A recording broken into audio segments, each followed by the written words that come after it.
evening, Kamloops Broncos fans, and welcome to Hillside Stadium for today's BCFC game against the visiting Langley Rams and your Kamloops Broncos.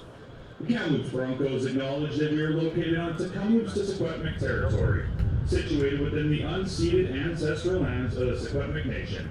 We honor and respect the people, the territory, and the land that houses our community.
Check.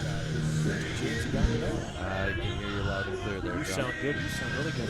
How's your? You good with headphones on? Yeah, the weapons good. Yeah, nice. Check one. Check. Hey.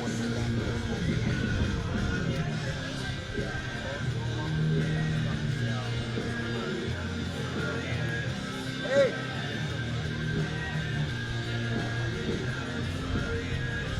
Pat, bring up Pat.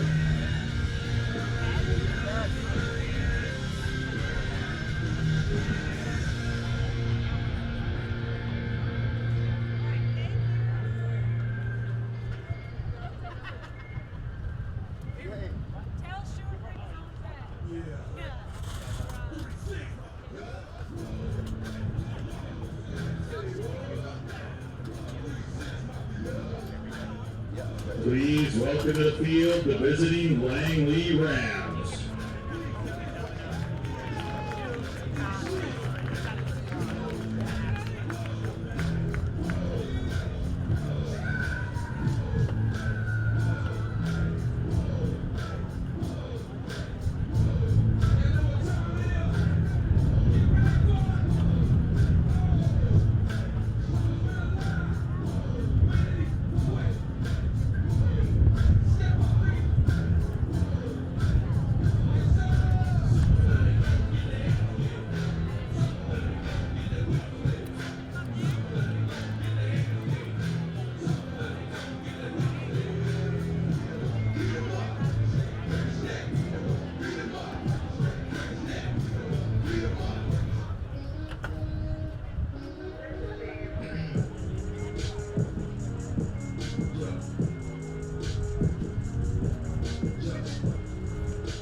Please welcome to the field the visiting Langley Rams.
Broncos fans, let's make some noise for your Kamloops Broncos!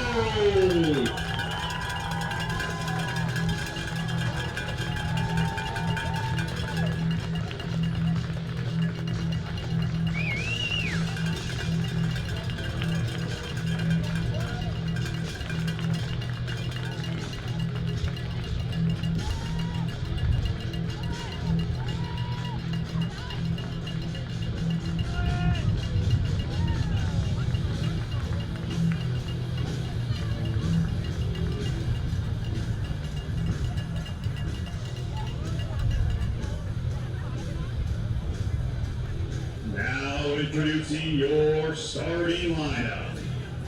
Starting at offensive line, number 64, Reed Lougheed.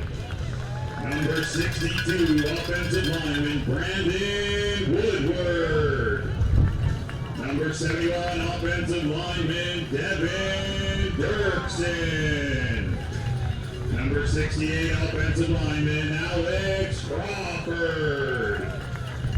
And number 63, offensive lineman, Rowan Munson. Your starting running back, number 26, Cameron Grigorchak.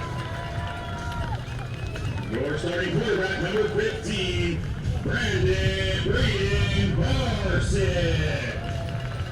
At wide receiver, number 88, Ty Holmes. Also at wide receiver, number 87, Colton Peterson. Number 86, wide receiver, Corey Jeevis. Number 1, wide receiver, Caleb Sands. And last but not least, wide receiver, number 17, Colton Miko.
Broncos fans, please rise if you're able, remove your hats, and join our special guest, McKenna Boucher, in the singing of the Canadian National Anthem.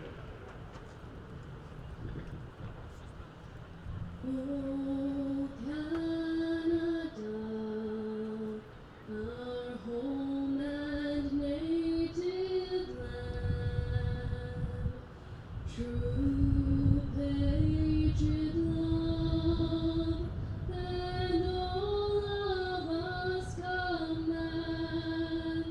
With glowing hearts we see thee rise, the true north strong and free.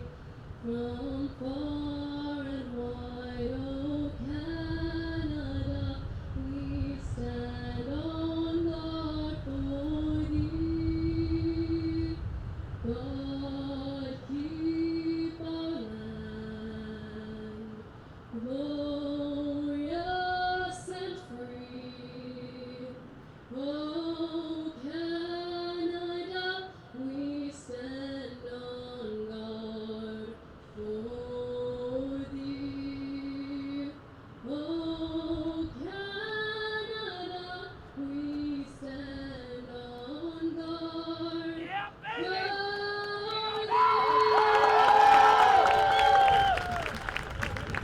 Hello, everybody. Welcome to Hillside Stadium here in beautiful Kamloops on a mostly sunny day, 29 Celsius, as we get set for a battle of the 0-3 Kamloops Broncos against the 2-1 Langley Rams. My name is John Keane. I'll handle the play-by-play duties here for you this evening on Telus Optic Channel 1981, or perhaps you're tuned in on bcfctv.com. I am joined again by James Bicknell, the color commentator for our matchup here today. James, we saw the Broncos last time we were on the air give up nearly 500 yards passing against VI.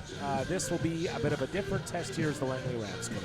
Yeah, as you were mentioning before the game, they are coming to run the football, pound the rock, some old school football. So do up your chin strap today if you're the Broncos defense. And if you're the Broncos offense, the quarterback carousel continues. Yeah, the Broncos will see who handles the majority of the snaps. We're told that Barsick will get some of the action, Braden Barsick, Clark Snyder, as well as perhaps even Ryan Peterson. So we'll see if the Broncos can move the ball. It's a team that's only averaged 15 points a game this season, but here's the side of the ball where they're really hurting. They're giving up over 47 points per game through the first 3 games of the season. You know, I'm going to give their defense a little bit of a break after last week, as they got a few turnovers against VI 2 weeks ago, I should say, and immediately the offense turned the ball over. So I'll give them a little bit of a pass, and they are going to be blitz heavy as they were 2 weeks ago against the run.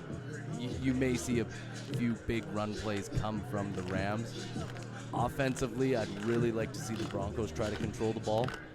It's going to be tough because they're not a power run team like the Langley Rams are, but they do have a good running back in Jagorchik, and you want to try to get him as many carries as you can, and you want to keep your defense off the field as long as possible. Langley is the top team defensively as well in the BCFC. In fact, they have not given up a point. That's right, a point in the first half of their first 3 football games here so far. The Broncos have really struggled in the first quarter this year. They've been really digging a hole to start games, and you mentioned the turnovers have played a factor in that, but they've been outscored 40-6 in the first quarter so far this season. It's attention to detail in those early parts of the game, and if you come out with a plan and then you run away from that plan right away, you just show a little bit of chaos at the front of the ship. So perhaps they'll have a game plan this week and they'll stay focused on it. And again, you're only looking for 10 yards at a time. You want to just keep the ball in your possession, and let's see if we can get a rouge and try to get 1 point on Langley just to break that streak, right? Break that streak for sure. All right, we're getting set for the opening kickoff. The wind for now is mostly calm. We have seen it being blown, as you see your screen, right to left.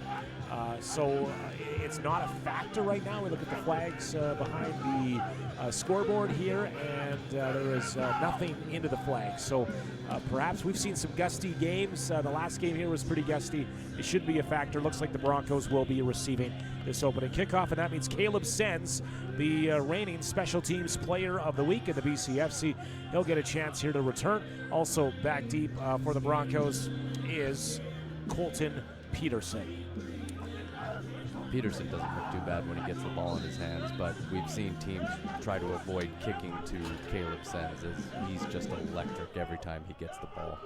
Ball will be kicked off here, and we are underway at Hillside Stadium. It'll be handled by Sens inside his own 10-yard line. He'll look for the near sideline. Still on his feet, cutting forward, runs into a couple, but crosses the 30-yard line. And we will get to work here. The Broncos will be on offense underway at Hillside Stadium. It'll be handled by Sens inside his own 10-yard line. He'll look for the nears in Colton Miko and Caleb Sens. It'll be fun to watch Barsic go out there. He had a successful fourth quarter with the Broncos offense in that game 2 weeks ago, but it's the fourth quarter against the backups. We'll see what he's going to do against number ones this week.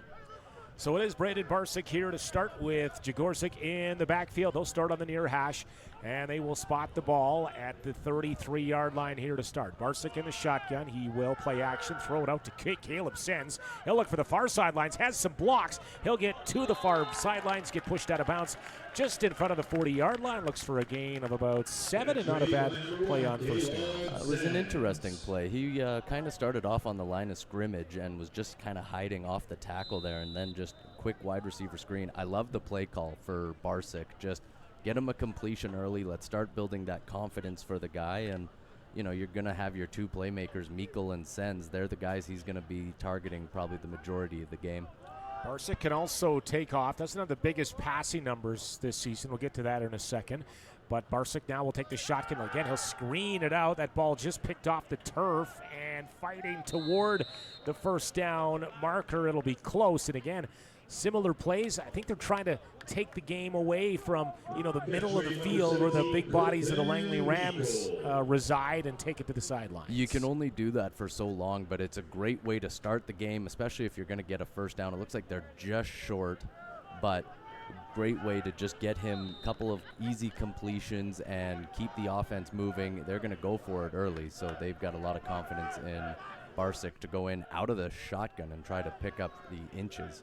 I'm a little surprised they're out of the shotgun here on third, and looks like about a foot or so. Jagorczyk alone in the backfield, and they'll throw the ball again, and it's complete and caught near midfield, and tackled at midfield. That's Corey Jeeves getting the call, and how about that gutsy play on third and about a foot? I tell you what, I was questioning everything going on with that, but Jeeves answers the bell, sure-handed catch, gets downfield.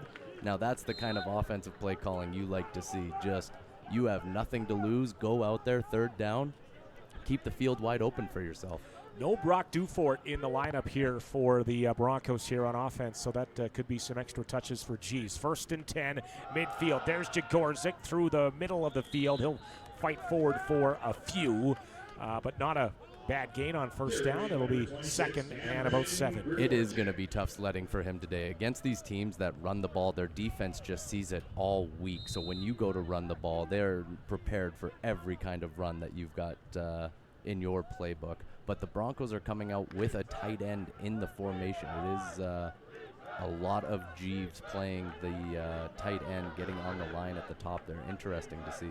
Langley's only given up 541 yards defensively this season. Looked like a bit of early movement, but now the quarterback will keep it himself. Barsic up the middle. I think that was a broken play, James. So what did you see? So Jeeves is eligible to move down the line of scrimmage, so there's no procedure call on that. He can move as much as he wants because he's an eligible receiver, as long as he's going down the line of scrimmage. Interesting to see Barsic just take off right away. He got quite a few yards, but it's going to be 3rd and short, so we'll see what head coach Vanke wants to do, if he's going to be gambling at this point in the field or if he wants to try to allow the team to march. Injured player in the field looks like Landon Summers to us, a defensive lineman. He is down, and he was part of that tackle. Let's see if we can look at our replay here as Barsic decided to keep the ball himself. Summers was somewhere in the mix here and ended up kind of a teammate on top of him here, so he's being looked at on what will be third and call it a long yard or 3rd and 2. Take your pick.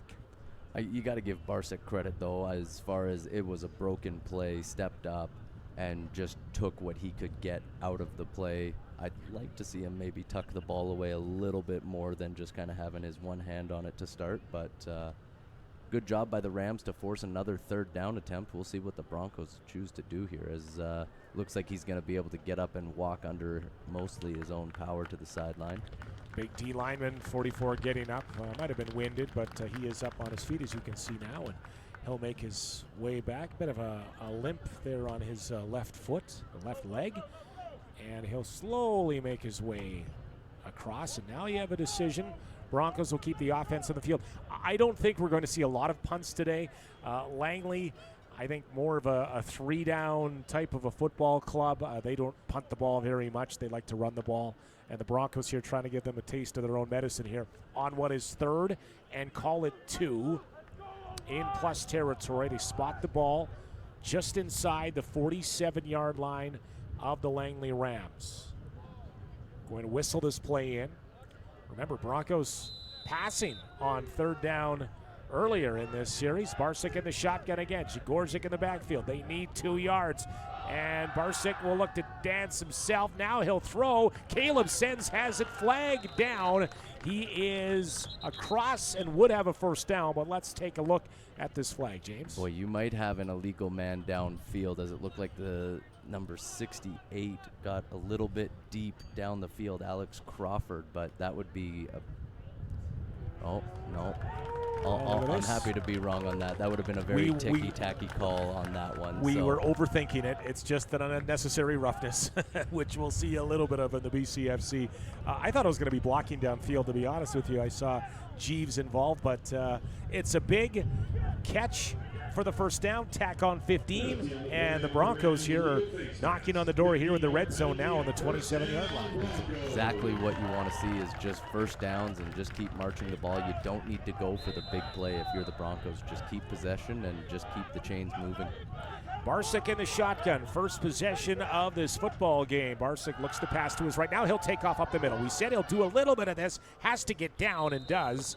He's going to take some hits if he stands up shoulder to shoulder with this D-line, but give him about 4, and it's 2nd down. A lot of athletes on this Rams defense, so he's going to have a tough time. You see the linebacker just closes so quickly. He thought about pitching it to Jagorczyk, but just unsure of where he was in relation to the line of scrimmage. Don't want to pitch it forward once you've already crossed, so probably a good job to hold the ball down, but not going to be a lot of running room for him if he's going to run downfield.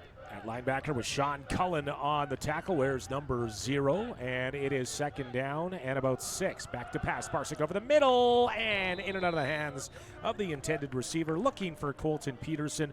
Now it's 3rd down, and do you look to kick the field goal here? I don't see any movement on the sidelines. You know me, I'm always for the points, especially against a team that hasn't given up any points. Yeah. As far as I'm concerned, don't even go for the field goal. Bring out the punter, kick it through the back of the end zone, and just let that coach know we scored on you in the 1st quarter on the 1st drive. Just punted right off the windows of the TCC, right? Get that rouge as you talked about. But no, it will be 3rd down and call it. It's a long 6 here. Maybe you're trying to draw him offside, but boy, that seems really risky at this point. And they will snap the ball. 3rd down, and that ball is underthrown to the receiver on the far sidelines. And the play was there. They were looking for, I believe, Jeeves, and they'll turn it over on downs, and Langley continues that perfect streak. You can just see it looked like he hesitated on the throw. He didn't put everything into the throw that he could. Jeeves did get some separation. He was open, but interesting decision to not take the points. Again, apparently there's no kicker for the Broncos right now, but again, I would have punted through the back of the end zone. You're in the beautiful spot to just get rid of the announcer's curse at the start of the game. All right, so it is, and we're going to see a lot of this. It's a give up the middle across the 30-yard line and a little bit more, and you're going to see sort of a 3-headed monster attack here for the Rams. You'll see Bruce Jones. You'll see Reggie Ellie, and that first call going to Bruce Jones, who has 214 rushes on 214 yards on 35 rushes this season, 4th best rusher in the BCFC. boy, it just looked so overpowering. It looks like the Broncos have totally changed their front. They're going to try to block up everything in the middle, but again, that leaves you susceptible. You haven't done this all year. And they'll give it again up the middle. Jones fighting forward, and the initial spot looks like it could be enough for a first down.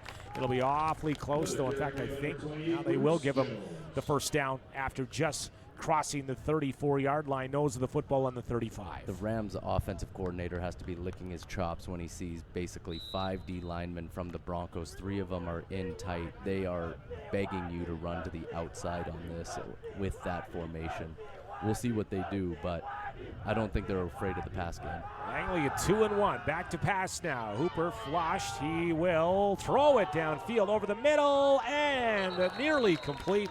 Kai Ronsley probably should have had that one off his fingertips. It'll fall incomplete on the first pass attempt for the Rams here today. He can't get much more open. Maybe the pass was just a little out of his reach, but it looked like he was right there to catch that one. He'll probably be getting a little bit of an earful come film day. Really great route there, deep progression, but quarterback scrambles around enough and just unable to complete that one. So it is 2nd and 10.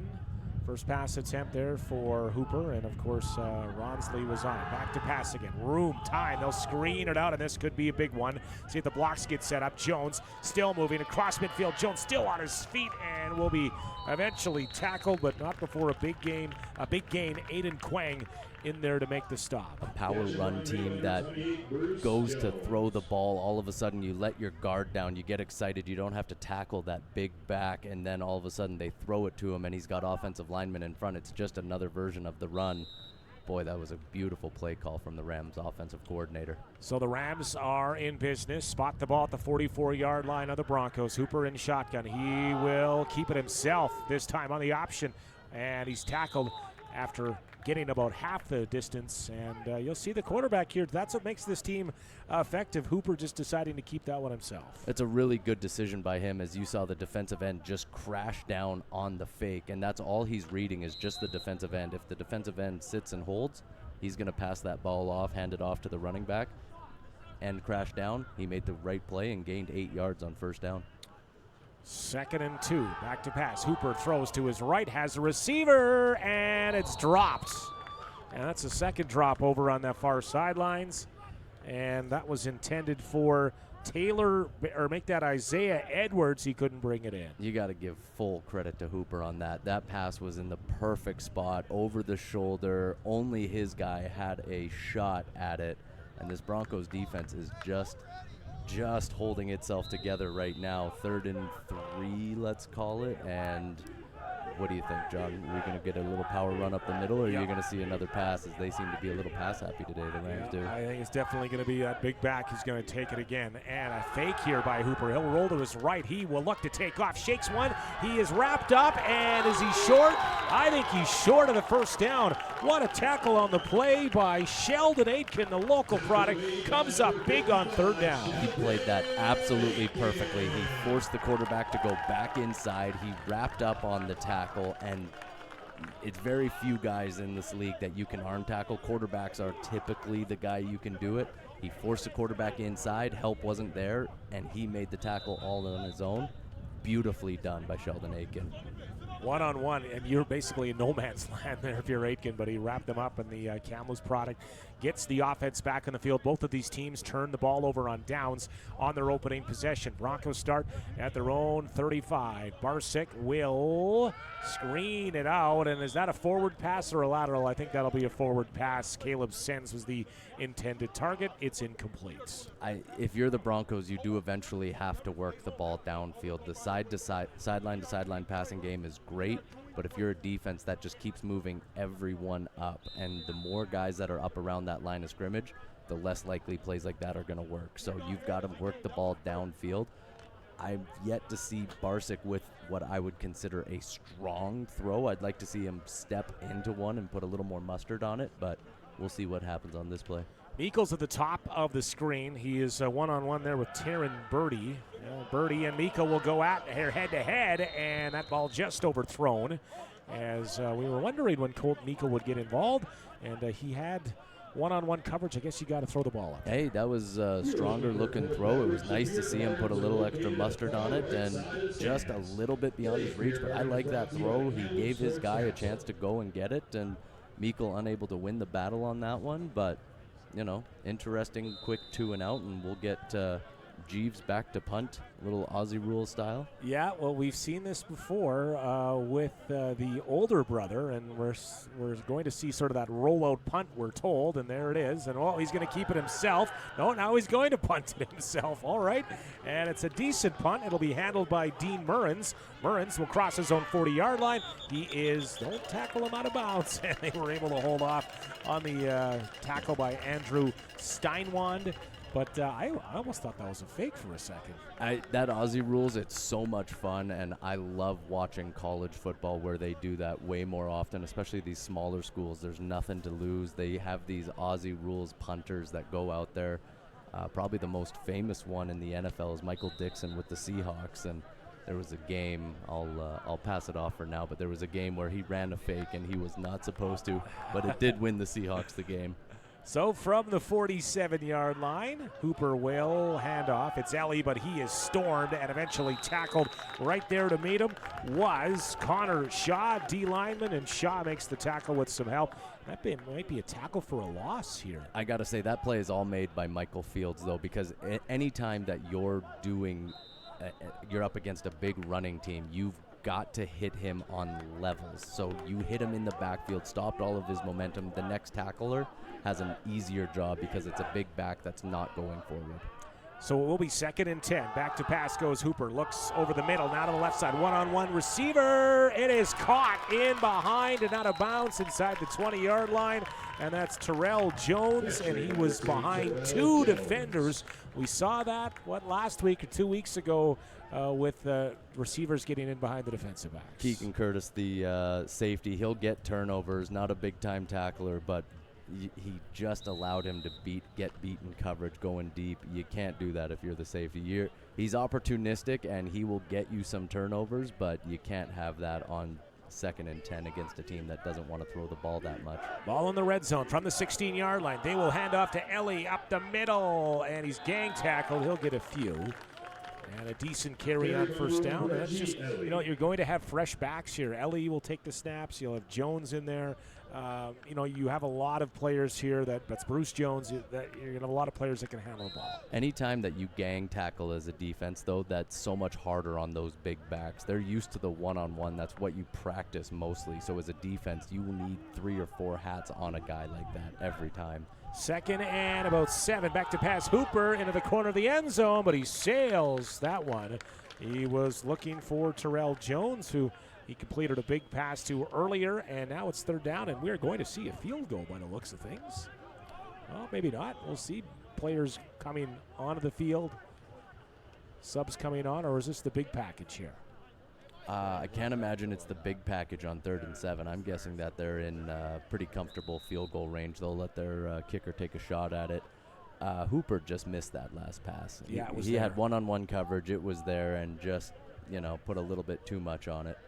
Sartak Dosanjh will kick this one. He is 0 for 1 kicking field goals so far. This one looks to be about a 21-yarder. Little chip shot for Dosanjh. Whoopee! Did he get it through? Yes, he did. Just inside that far upright. And the Rams put 3 on the board. And the Broncos here may be fortunate and happy just to give up the 3. And they'll get back on offense here, trying to score on this Rams team that has yet to allow a point in the first half this season. We got to give credit to where credit is due, though. You might be the best at the business when it comes to these names. This is, as we were talking about before the game, the all-name team for the Langley Rams, and you were just rattling them off with no issues. It is one of the more impressive things I've ever seen. I should verify some of them here. For right now, you're taking my word for it, so you just assume that I'm right on this. But Sartak Dosanjh with the kick and the 3. And we'll do our best here. Hello to everyone that could be tuned in from Langley. This is a Broncos broadcast, but we try to do our best to give both teams their due. Let's see if the Broncos can get going on offense. It's John Keane along with James Bicknell. 1st and 10 from the 35. And Barczyk looks to take off again. He'll put his head down and lost his helmet for his troubles. He'll get across the line of scrimmage. That is hard yards for the quarterback. That was another broken-looking play. Like, it's a weird-looking triple option where he can throw it out to Sens, he can hand it off to Jagorchik, and he's just not making a decision. So it does end up looking like a broken play. They're getting the tight end Jeeves going out as a blocker in front, but he's got to make a decision, and he's just got to commit to the play, or else it's going to be a long day at the office losing his hat like that. Barsick in shotgun. That was a tough run. Give him 2 yards, and that is generous. It is 2nd and 8. Back to pass. Barsick flushed out of the pocket. He will throw. He has a receiver. It's caught. It'll be near first down yardage, and it'll be very close. He should have it. Is that Jeeves again on the catch? I believe it is. Coming out of that tight end spot. It is a lot of fun, and I'm actually curious why more teams in the CFL haven't done this, as they seem to not throw the ball to all the receivers that they have on the field anyway. Why not have a tight end, a mismatch for those linebackers, at least as far as size, owning the middle of the field? It's a nice little wrinkle that the Broncos offense has put in there. It is enough for a first down as we wind down with about 2 minutes to play in this opening quarter. The Broncos holding their own against this Langley Rams team that would be in the upper echelon of the BCFC like they are most years. And we get set here for shotgun. First down. Barsick. In motion is Sens.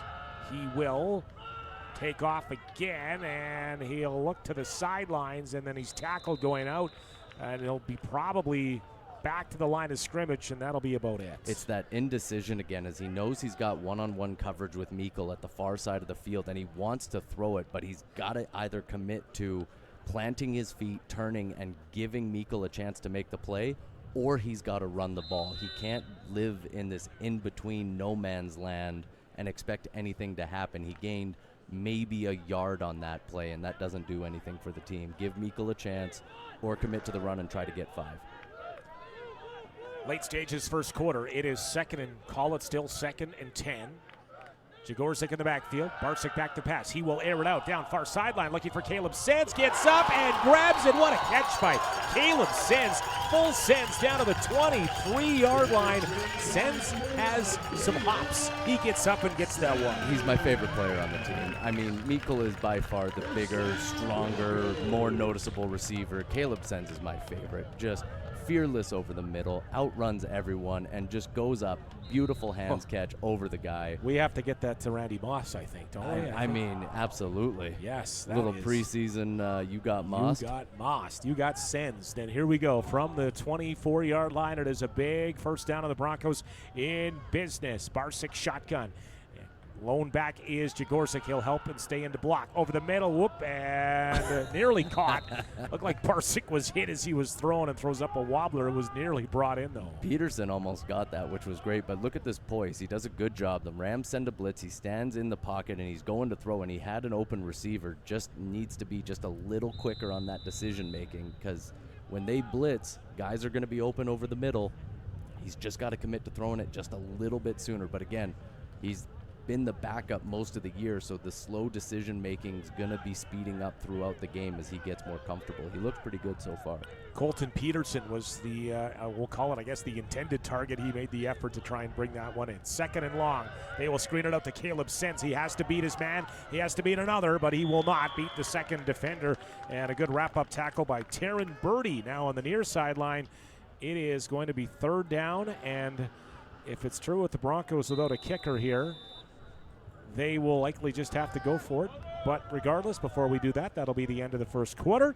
And James, Broncos are down 3, but they've definitely held their own here so far against this Langley Rams squad. Yeah, they've done a pretty good job against the run so far. They're getting bodies on there. They're getting D linemen that are penetrating through, and you got to give them credit to, holding up against the run. Now, Langley hasn't fully committed to the run in the way that they have. They think that they've got some shots deep that have been open. In all fairness to the Rams, they've had some very open shots deep, and just they've only connected on the one. So we'll see how much they want to keep throwing, as the receivers have had some struggles with catching. But as far as the Broncos offense, they've marched the ball. They've had one quick 2 and out, but their opening drive, they got all the way down to around the 20 to 15-yard line. Like, they were moving, and right now they're doing it again. I understand if you don't have a kicker, but I mean, just for the sake of having John Keane, the voice of the Blazers here, this score, if they would have punted on that first one like I wanted, we could have a 3-2 hockey game right now. How much fun would that be? I mean, that'd be great. I mean, what sport are we playing here, right? It'd be a 1-point game, but a couple of rouges on the board would definitely keep the spread close. But that's a win for the Broncos. They were outscored 40-6 in first quarters coming into tonight's game. So let's see what they can do. It is third, and that after the loss of 2 on the Sens screen pass, it is 3rd and 12. Back to pass. Barczyk looks into the end zone looking for Sens. Goes up. Did he bring it in? He did. Is he in the end zone? Touchdown. Caleb Sens with the great catch. They go back to him in the end zone. And for the first time this season, the Langley Rams have given up points. Forget about your rouge, James. How about 7? That's even better. Well, you're going to put 6 on the board, no kicker. They're going to have to go for 2 here. But Caleb Sens, my absolute favorite player on this field, and I hope we get a chance to see some kick returns with him. Just in triple coverage, Barczyk knows exactly where he wants to go with this ball, puts it up, puts a pretty good pass on it, and Sens just says, I will reward you with everything that I have. It always looks like he takes a shot every time he gets the ball, but boy, he gets up every single time. I love that the line judge gave him the touchdown. He might have been held about a half-yard short there, but from our angle, we're not down on the line. But here we go. This is the 2-point attempt. Barczyk over the middle. It's broken up. They were looking to go back to Caleb Sens. This time broken up by Keyshawn Beswick. And again, Broncos without a kicker here, James, so forced to go for 2. But they have the lead here early in the second quarter. Absolutely, and not to be negative after a touchdown, just a word of caution to any offensive coordinators out there. You don't have a kicker, you have one receiver who's having a lot of success on a drive. Guys will tend to tunnel vision in on that. Defensive coordinators, they're also a part of the game. They're going to clue in on this. Now it's time for the Broncos offensively to spread the ball around. Going to the Rams side of the ball, if I'm the Rams, it's time for the bread and butter. It's time for everything that you do, and you now want to start punishing that Bronco defense. You want to run the ball and run it 3 straight times. Don't even punt. If you get to 3rd and 5, go out there and just power run the ball and just establish what you want to do. By the way, we got Meikle right here at the bottom of your screen. Let's see if that's no. They do not. We were thinking short kickoff, but this one's pounded deep inside the 10-yard line. It'll be fielded there. Taking it out is Natal Tedeschi. Today's forward still on his feet. He's fighting forward. Ball's out. Are they going to say he was down, or are they going to call this Broncos football? Well, Meikle came up with it. Was he down? No, they're going to say he was down by contact here. So, that could have been even more momentum toward the Broncos here, but I guess they're going to say that his forward progress was stopped. He was down. Always interesting when you see Meikle out on special teams, as they will love to kick to his side when they do that, but he went out and he made that tackle. It was maybe a little bit high, but that's kind of to be expected from a wide receiver. You'd like to coach him to get a little low, but I thought he came up with that ball. I could see it at the bottom of the pile, but, official rules, forward progress or down by contact, and that's it. That's over, so no stress. Colton Peterson was the one that kicked that one off here. Back to pass again. So much for bread and butter. They'll screen it out far sidelines, fighting forward for first down yardage and more. That is Isaiah Edwards, and the Rams probably think, okay, we know we can run the football. We're the top rushing team in the league. Let's try to diversify a little bit here and work on the passing game. They probably came in with the game plan to pass the ball a little bit. Yeah, absolutely. It's just interesting to do. It shows a lot of confidence in the organization when you're losing in the game and the other team 0-3 is looking pretty good offensively. It shows a lot of confidence to go out and keep throwing the ball. Shotgun, Hooper, he keeps it himself this time, has some room. He will be tackled, but not before near first down yardage. And again, that's the option play. You got a couple of big backs. This time, Helena Hooper just keeps it himself. You see Cole Mallow, the defensive end, just fully commit to the running back getting the ball, and that's just too easy of a read for Hooper. You see the defensive end crash down the line of scrimmage like that. He knows he's going to keep it and go for a big gain because there's no one holding their water on that backside. Hillside Stadium, channel 1981 on TELUS Optic, as well as bcfctv.com for wherever you're tuned in across Western Canada or perhaps beyond. They will hand it off. Jones puts his shoulder down. He will cross the 35-yard line. Another good carry on the running game, and another first down here for the Langley Rams. Just a pretty simple off-tackle play. The Broncos just overmatched on the flank and unable to get any penetration out of the defensive end spot or the linebackers coming up trying to turn them back inside to where all the help is, and that's just a great play for the Rams offense. That was Jaden Sack on the carry. He is the third leading rusher on this Langley Rams squad. Gets a carry there. Now passing near sidelines, out of bounds, but near the 25-yard line and near first down yardage is Natal Tedeschi, who handled that opening kickoff. I kind of hate this term in football. Everyone always looks for balance, and they kind of confuse that for they want balance to be 50% run, 50% pass. Balance on offense is just keeping a defense off balance, and the Rams are doing a great job of that right now because they came into the game, we expected them to run the ball, and they're throwing the ball on first down for a lot of success right now. It's 2nd and 1. They will hand off. First down yards and more, and still on his feet moving forward, Jaden Sack.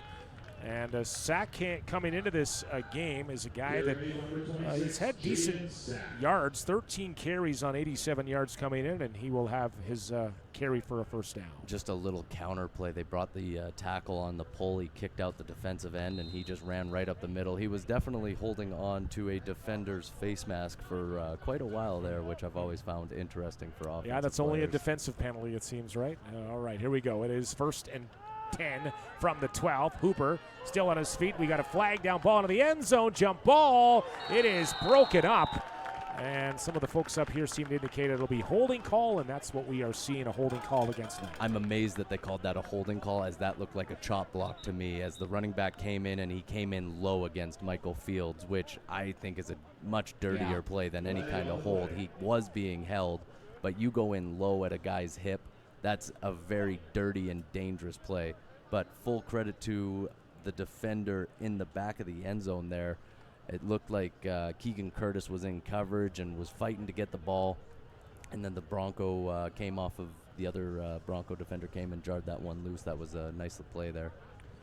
So there is some discussion about this penalty. You're looking at the replay there. You can see, I think it was Fields that was taken down. Michael Fields, D lineman. And now they're asking, what do you want to do? I think you have to accept the penalty, don't you? You want to make him 1st and 20, don't you? Absolutely. Yeah. And that close to the end zone, you want to back them up as far as you can. So holding call, and they will, oh, look at this. They declined it. Oh, they had unnecessary roughness. And there's the chop block you had mentioned. We just see the signal from our head official here today. So good eyes on you, James, to pick that up. I'm 1 for 2, so let's not get too carried away. But, yeah, you can't go low. You can chop block a guy if you're one-on-one, but he was engaged with the center, right, and then the running back came in and went low on him, and that's where the penalty is, and that's why it's a dirty play is, yeah, they used to do it all the time, and guys were just losing their knees left, right, and center. You can't do that in any league of football. All right, so after the penalty, it'll be 2nd and 25. Hooper, all sorts of time to pass. He'll throw it up over the middle. It's caught, looking towards the 15 to the 10, and back near the original line of scrimmage. On the catch, Kai Ronsley, but it's 3rd down, and what does Langley look to do? They could tie it up with a field goal. It's 3rd and still 10.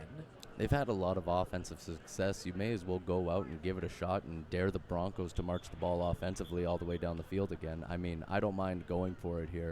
It was a great route run by Ronsley there. He was just doing a little out and up, or out and back in, I should say, and just once he curled back in, he had blockers in front, so it seemed like a design play with pretty good timing on there.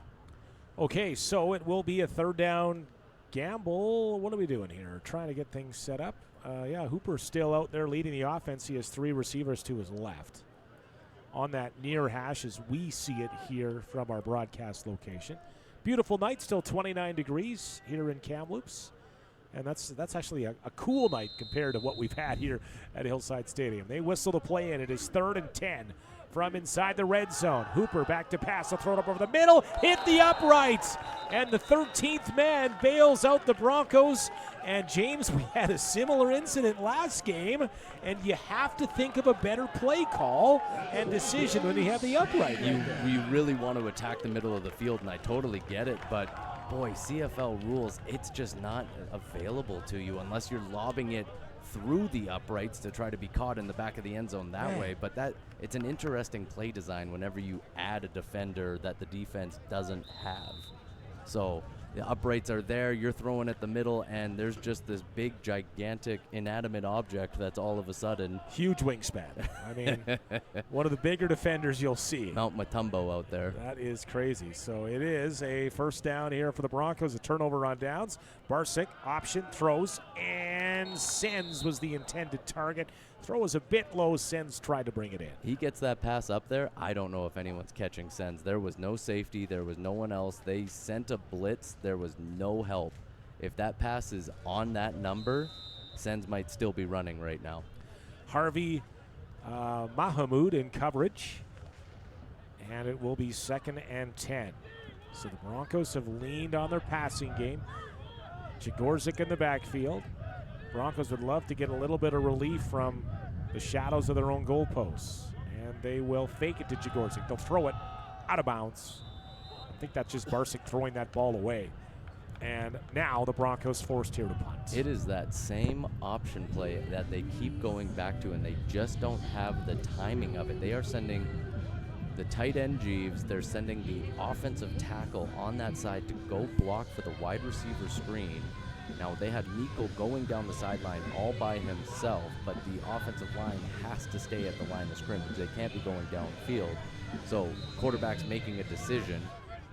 He can't throw it to Mikkel. He's worried about the offensive lineman going downfield. The timing is all messed up. It's a weird play. Here's the punt from the goal line. It's a decent punt that'll reach midfield. Handled there. Looking for room here. It is Dean Murrens, and Murrens runs into a wall at the 45-yard line. So the Rams gamble, their defense holds, and they'll have great field position, and it is the Broncos up 6-3 as we approach the midway part of this second quarter. I often get too philosophical on these things. I really love the coaching aspect of it, and you give up the rouge there. You give up, what would it be, 1 point? Maybe you're giving up 2 points, and it's going to be a 6-5 game, but you're going to force their offense to go deep. You're going to give your defense better field position to work with. I don't know. I don't know if I agree with punting out of the end zone. You give up the safety there? You'd want to give it up? I would. Yeah. All right. Regardless, let's see how it works out here. 45-yard line. Hooper rolls to his left. He'll throw to his left. It is brought in near the 40-yard line. Good tackle after the reception from Isaiah Edwards on first down. What a great tackle by Josh Thiessen of the Broncos. Just gets in there. It's a shoestring tackle, but boy, does a great job just not allowing him to get any more yards on that. 4 yards is enough on first down. It's already a tough 2nd and long for the Broncos defense as they've been out there giving up big chunk plays here. Great replay by our crack crew in the truck. Got a crew of several. Wide open now. Touchdown. Again in behind. It's Terrell Jones. And Jones is in the end zone, and the Langley Rams make it look easy on 2nd and 6. And Tayan Lloyd's in a little bit over his head, but he's not getting a lot of safety help over the top. He's getting beat deep, and that's where you'd like to see the safety just playing, and that's typically where Keegan Curtis is at his best, is just stalking deep, but they're just allowing them to get open down the sidelines, and just too many guys for Keegan Curtis to cover. So it is a touchdown, and now the Rams will attempt to go up 10-6 as they lead 9-6. And convert attempt here coming from Dosage, who is 8 for 8 on converts so far this season. Trying to go 9 for 9. Good snap, and it's through. So that's a tough one for the Broncos. And you talk about, giving up the safety instead of. But I tell you, if Terrell Jones is going to get that far in behind coverage, he still might be running. That's going to score every single time. So, it doesn't make a difference where they are on the field. If he beats the corner and there's no safety over the top and they complete that catch, it's going to score 6 every single time. So you're totally right on that. Again, I think it's just a little bit of a different mentality, at least as far as moving the you got to go the entire length of the field. I think it just shows you're trying to show confidence in your defense if you're a coach making that decision. You're trying to say, I believe in you guys to go out and get the stop, get us the ball back.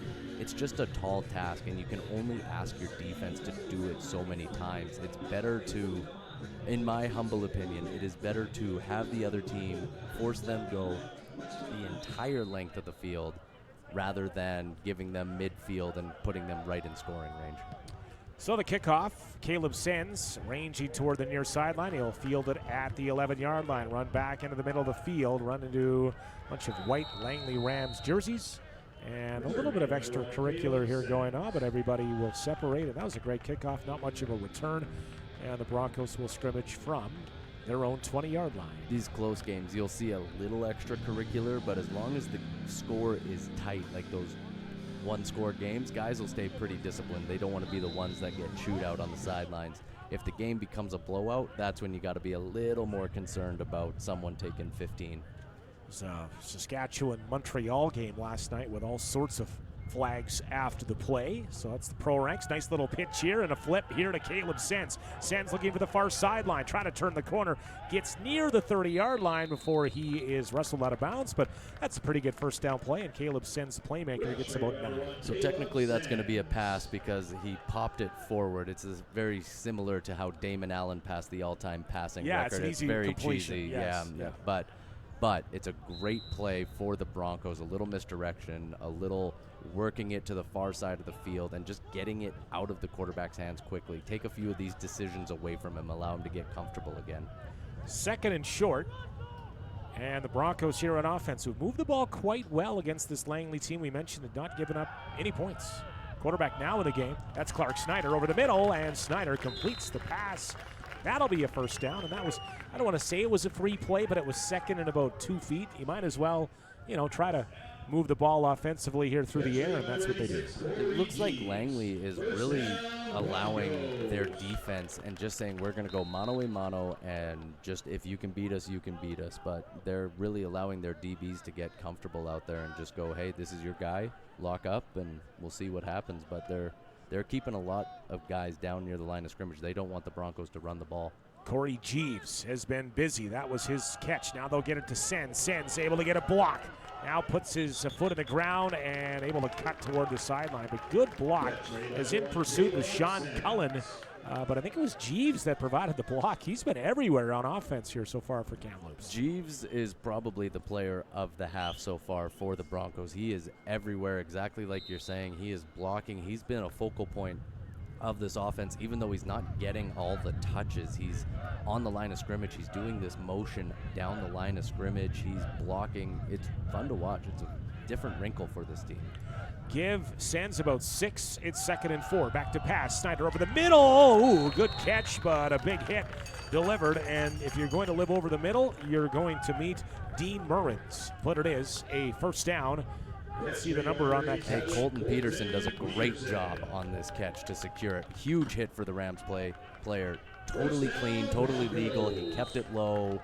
Not too low because a lot of receivers get angry when you go at the knee, but, it was a beautiful job of hitting within that targeting zone that they're always talking about. It's getting smaller and smaller for defensive players, that zone, it seems. And across midfield, Broncos on offense. Jagorzit, small back, into the middle.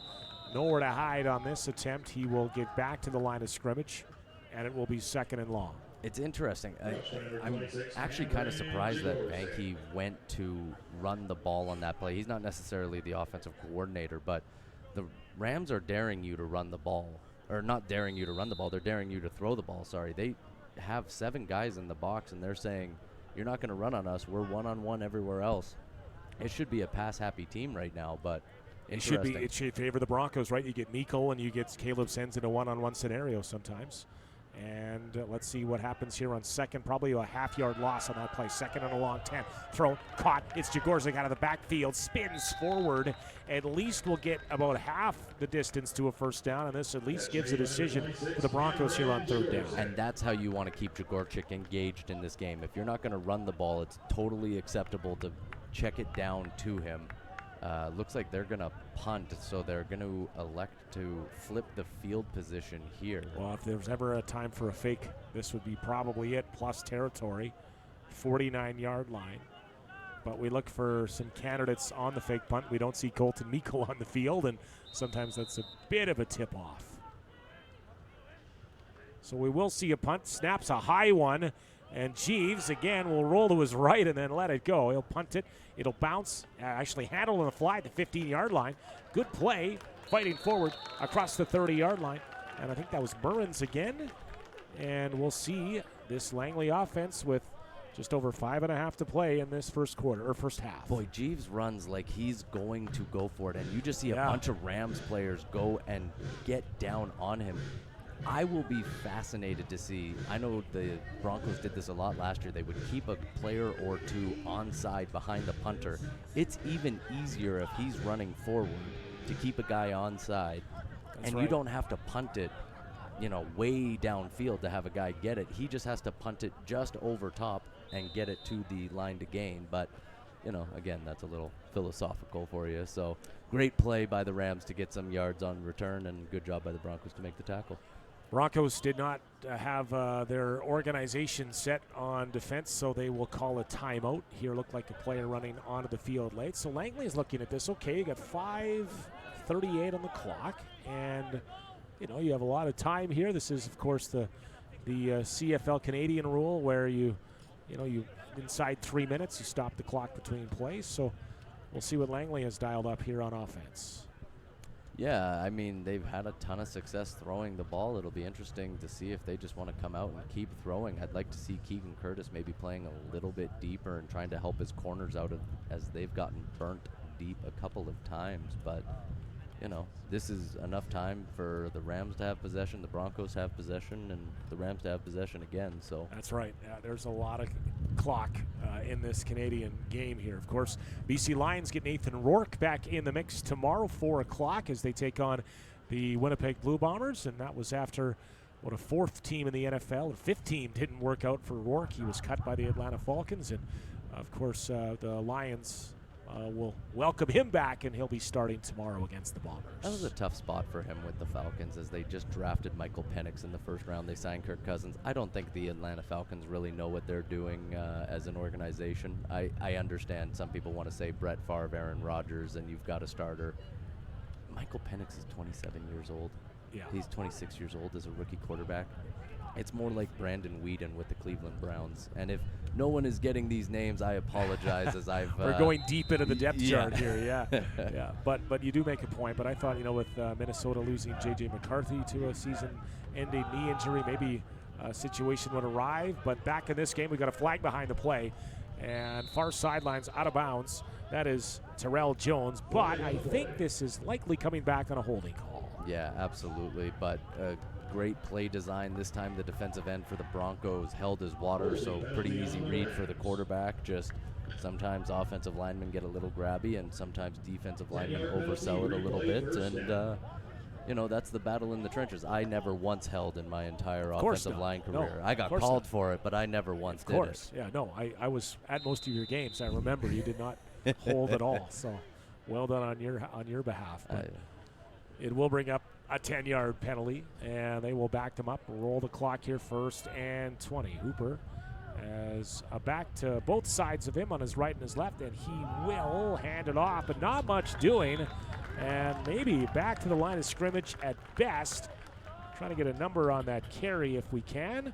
But that was great defense here by the Broncos. That was Jones on the carry. In the spirit of going a little bit too deep, this is one of my dad's favorite Seinfeld quotes. Levels, Jerry, levels. And that's what the defensive line has been able to do thus far for the Broncos, is you've got to get a couple of guys penetrating. And as they penetrate, you want to see the running back make a cut, but you have to have a defender on that next level in order to make the tackle, and that's what they've been able to do on that last play. They've had some success doing it throughout, but it'll be interesting to see if Langley's going to keep running the ball. The Broncos are having a little success shooting some gaps and disrupting these runs in the backfield. So Langley calls the timeout to talk about what is 2nd and a lot.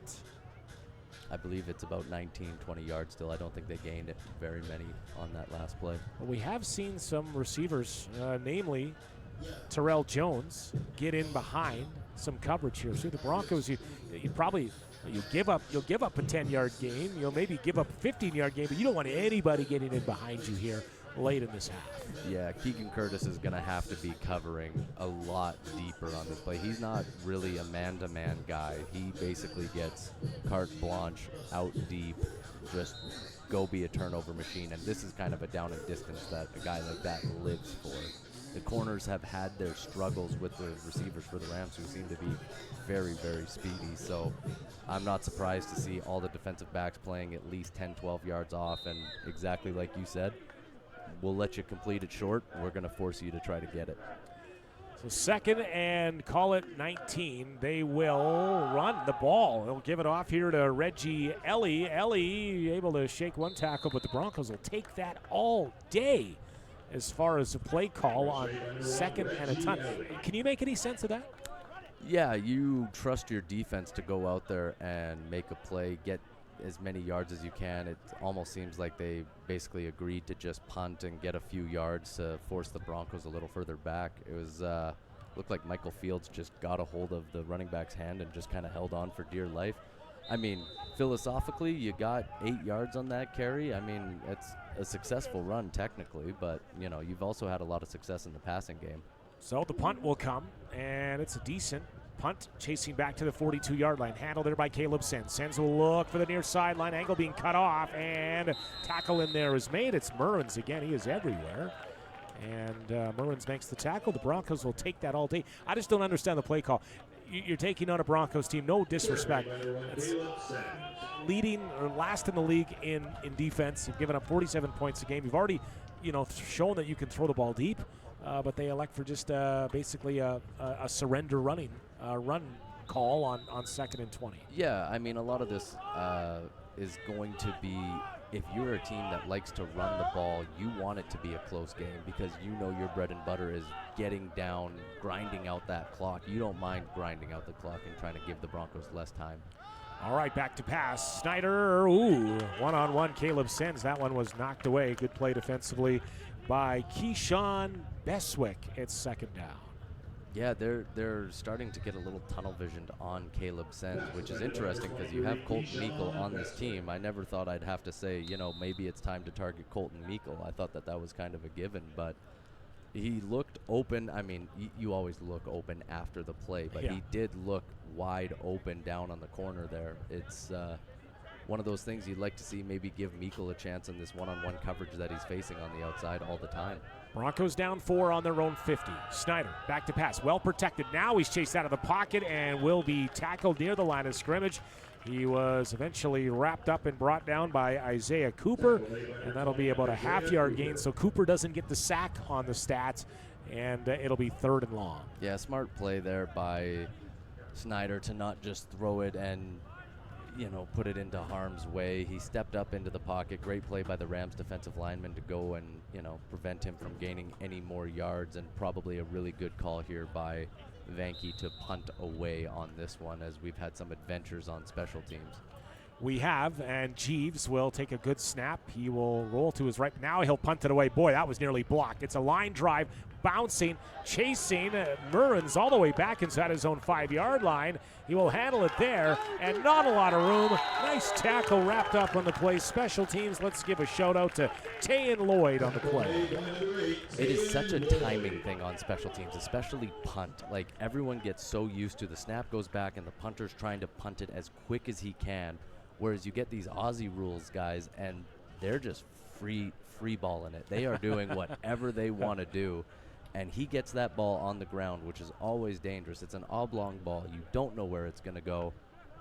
The Rams player has a little bit of trouble trying to pick it up, and once he does, there's so many Bronco players further down the field than normal. It's all timing, and it's spectacular to watch. I love Aussie rules punters. Well, it's definitely brought some interest to this game. So here we go, deep inside their own territory. They will throw the ball quickly. And nice tackle. Far stripe, and that was Bosk in on the tackle. No, make that Sheldon Aitken again. Of course, it's Sheldon Aitken, the linebacker, stepping up, and that is no gain. That is such a phenomenal play. Like, he's getting blocked, and he still makes the tackle. Like, they're on a timing route with that little swing pattern, and he just blows it up right away, backing them up a few more yards. They're on their own 5. Boy, I'll be shocked to see if the Broncos don't send a interesting style blitz on this one. So it is a tackle for a loss. 2nd and 12 inside the 5, passing over the middle. Jump ball somehow caught into the middle, and now still running, taking off, trying to go the distance. It's Ronsley, but he's tackled inside the 50, and that was a 50-50 ball, James, and it was tipped to himself, and Ronsley makes the play. Yeah, if you're a defender, you are just kicking yourself on that one. As it's exactly as you said, it's a 50-50 ball, and he came down with it. Man, that's tough for the Broncos defense. You had them pinned deep. You had everything that you wanted. You were going to force a punt if you had that incompletion, and now they're on your side of half, and all the momentum's in the Rams' favor. That's the biggest play of the half so far, other than one of the points that have been put up. Nearly intercepted, and stepping up and reading the mail was Josh Thiessen, the linebacker, intended for Kai Ronsley, but Thiessen was right there. I also thought Thomas Delgado was pretty close in on that play. It's interesting that they're going for the wide receiver screen. They're having a ton of success throwing the ball downfield. I mean, I know you got to keep it somewhat different, but you can run the ball, you can throw it downfield. You don't really need to do these wide receiver screens. 2nd and 10. Hooper back to pass, well protected. Now he'll step up. Will he take off? He will. He'll cross the line of scrimmage. Tackled. Short gain, maybe 3. Great tackle. The Broncos are playing their best game, I think, of the season defensively. Brings up 3rd down, and it looks like Langley will be forced to punt. I've been harping on Cole Mallow, the defensive end for the Broncos, on these zone read plays that he's been crashing down, so time to give him some credit. He stuck with that play. He did a great job in pursuit. He was the second guy, and he did a great job of ensuring that the quarterback did not gain any more yards, as we're going to see the Broncos take a timeout here to get themselves organized for this punt return. Broncos in action tonight against the Langley Rams. Also in action this week, you have West Shore in Valley, in Chilliwack. They're playing here this week. And Prince George is again in the south interior into the Okanagan, taking on the Okanagan Sun. The Broncos will be in Prince George next Saturday, then in Kelowna versus the Okanagan Sun at the end of the month on the 31st. Langley will host Valley next Saturday, and that'll be a big game. Two bigger teams on the line, and that should be a battle. But first and foremost, we got a great game here so far as we approach halftime. Absolutely. I just want to say about that Valley Rams game, that might be the fastest ever football game that's ever played outside of Army Navy. Boy, you'd love to be the broadcaster of that game, where you could leave your truck running if you wanted to. And I love those Army Navy games, right? The triple option. Absolutely. Yeah. The Broncos shouldn't have any timeouts left. They're going to have a minute 55 to march the field. It should be a fun 2-minute drill for them. The punt, and not much of a punt. It goes out of bounds. Let's see where they spot this punt. Didn't go very far at all. Is that a flag as well? But they will spot it at the 23-yard line. That's where the Broncos will take over. The Rams got away. That was not their best play of the day, and we'll forgive them. You know, they had a lot of offensive success on there. They flipped the field. They did everything that they wanted. They got away with a holding call there that was maybe it wasn't going to affect the play as much, but it was pretty outlandish on the far side of the field there. But, hey, the Broncos got everything that they could want. A minute 50 to go on their own 26 or 23, as we were saying. Well, this broadcaster has been the one that's complained about the flags and the amount of flags here, so I guess we won't complain if they're not throwing. And they'll throw it out to Jeeves here. Jeeves, head down. We got a flag in behind the play, so might have ruined that little run we had, but that looked like roughing the passer in behind the backfield, James. Barsik's back in at quarterback. I'm kind of fascinated by the quarterback carousel that we have going on right now. Like, Barsic was getting comfortable. He had a few good plays. Now, maybe you talk about it ahead of time. Hey, in the middle of the second quarter, we're going to go and give Schneider a few reps. But it really is interesting as he led the team for the touchdown drive. He's done a very good job thus far. He's got a cannon of an arm when he wants to step into it. So I'm curious as to why they pulled him from the game. Maybe he had an injury that we don't know about. But just interesting to see him come back in for the 2-minute drill. Get him maybe settled. We talked about maybe some of the decisions he was making, taking some extra time, so maybe able to see a couple of series, but he's back in a quarterback, and thanks to the 15-yard roughing the passer call and the Jeeves reception, decent field position. Now Barsick will throw it up one-on-one, overthrowing Jeeves, who has been the number one target, but tight coverage up the middle of the field. This offensive line is doing an amazing job of giving him that middle to step up into. The pass rush is getting forced to the outside exactly as you want. He steps up. It's a really tough play as a quarterback running forward. Like, they're not center fielders as much as you would like them to be, where they can get the ball on the run and throw simultaneously. So good job by him. He only overthrew his target a little bit. Like, it was a much closer play than I thought it would be. But, you know, good job by the Broncos offensive line there. This is the best the O-line has looked all season from the games we've seen here at Hillside Stadium. It is 2nd and 10. Barsick back to pass. He'll quickly get rid of this one. Has the receiver near midfield. Try to fight forward for first down yardage. He'll be short. And that was caught by Colton Peterson. And now you have a decision to make. If you're head coach Van Conet here, you're looking at 3rd and 4, 3rd and 3. What do you do here, James? He's going to go for it. He's a riverboat gambler. He is a riverboat gambler. But I wouldn't blame him if he would have decided to punt. You're going to try to force the Rams to go the length of the field. Maybe the Rams just want to get off the field. Now maybe you're going to go for the hard count. Also, very good to see that Colton Peterson had no ill effects of that big hit earlier in the game. Came down very sure-handed on that play. Good call. It's 3rd and 3, midfield. Are they hard counting or will they snap it? They do snap it here late in the quarter, late in the half. Barsick under pressure is going to try to do it himself here. Head down. He'll push the ball forward. He'll be very close to a first down. There might have been a late hit on the far sideline here, but that should do it. First down, Barsick keeps it himself. And that's that decision-making that we're talking about. Okay, your first read's not there. Did you get to your second read? Hey, listen, it's too late to make any more reads. You've just got to tuck it and you've got to go. And he does that. They get a first down. They've got a minute to go and to get 50 yards.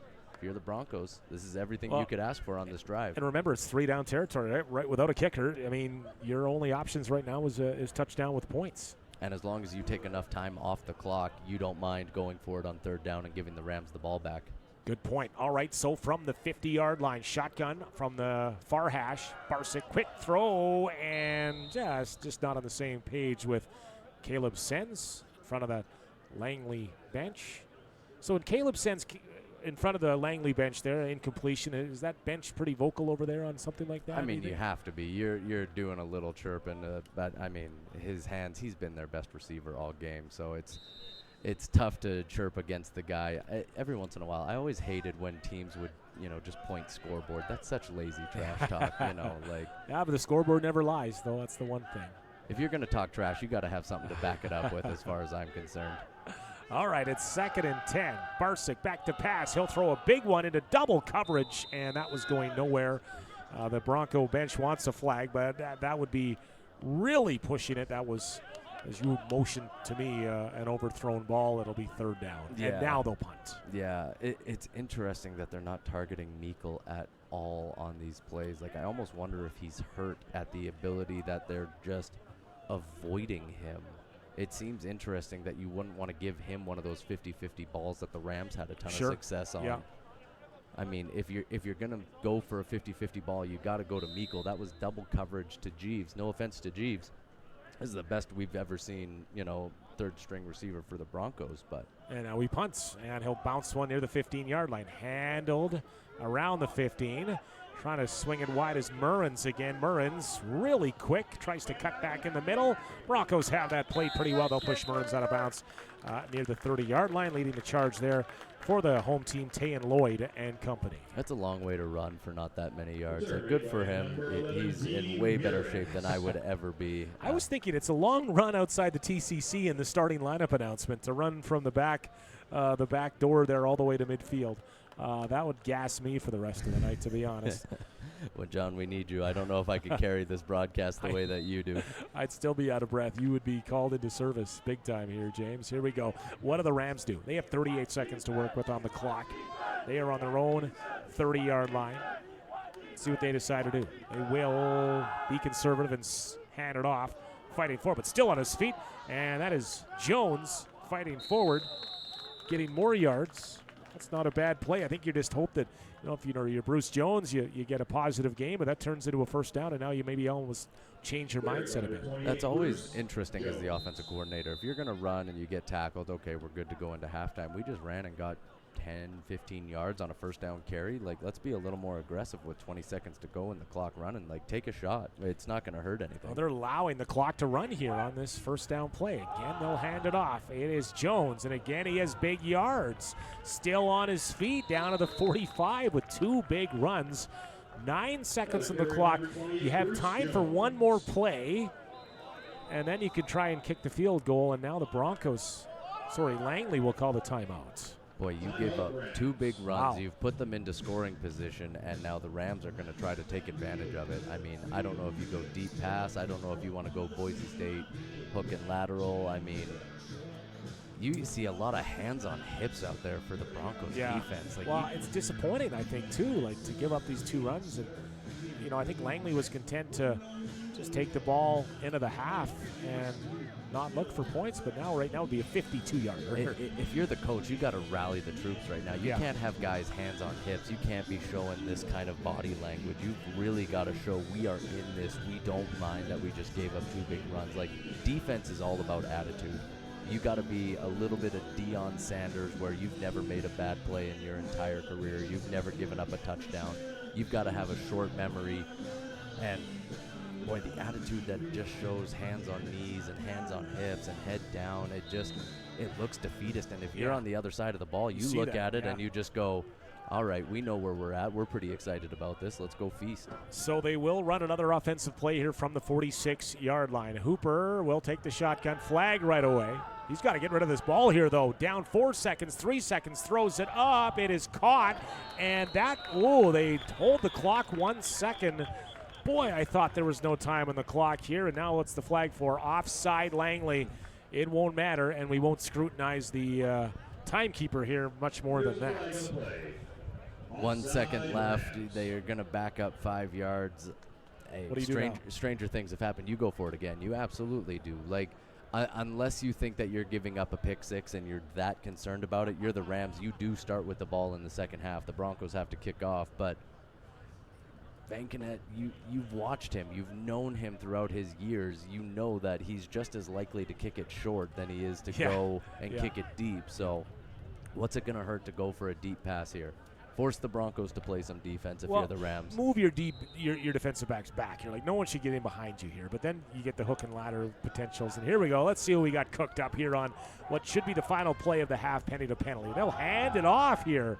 And there's a block in the middle. Another block. There's a flag. And this will be Jones eventually brought down after a gain of about 15. But that'll be a penalty against Langley, and likely declined, and we will go to the half. Yeah, holding against the Rams. He's going to decline and take halftime exactly as you said. I don't know why you don't take a shot. I mean, you've had a lot of success in the past game. You've had receivers get open deep, and your O-line has held up pretty well so far. So interesting to see a one-scored game, 10-6 for the Rams going into half. Much closer than maybe the, pregame the unofficial spread was probably around 30 points here, the way you line up how these teams have gone so far this season. So, hey, folks, we have a game, and we have a second half, but not before we take a break. John Keane along with James Bicknell. Halftime here in Kamloops. You're watching BCFC football on TELUS Optic Channel 1981 and online at bcfctv.com. We'll be back with the second half. Broncos would also like to thank today's silver sponsors: Castanet, Blue Grotto, Night Shift Unfit, Southwest Glass, and Kamloops Alarm.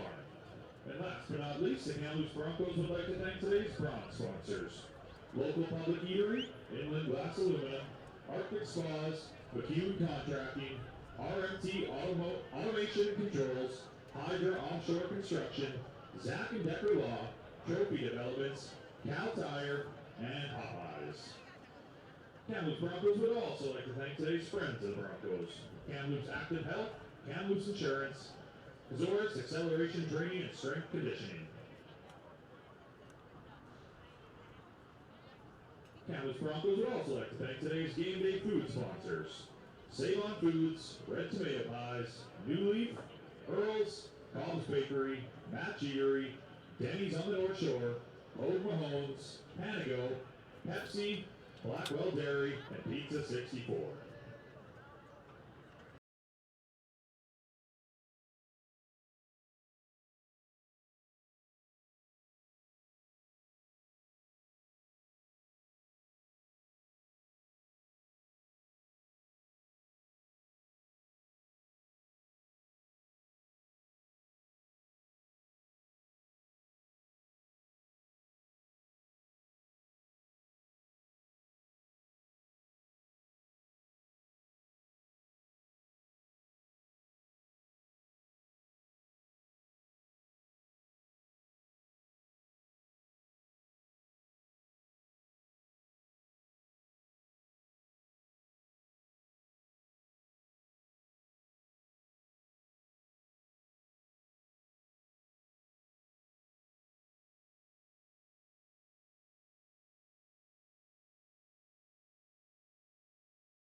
Broncos fans, it's time to dance for your dinner.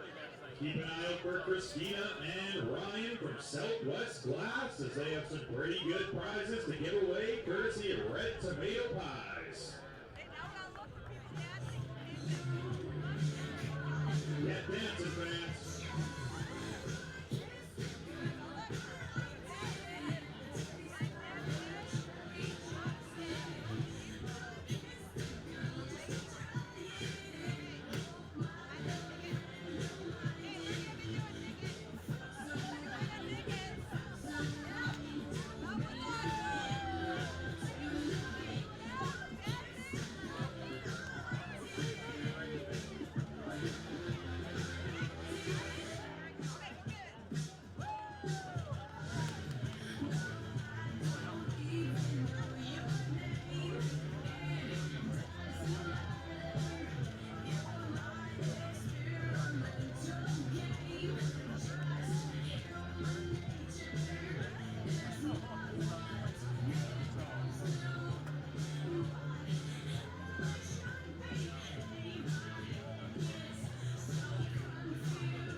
And welcome back, everybody, to beautiful Kamloops Hillside Stadium for the second half between the Kamloops Broncos and the visiting Langley Rams as we get set for the second half.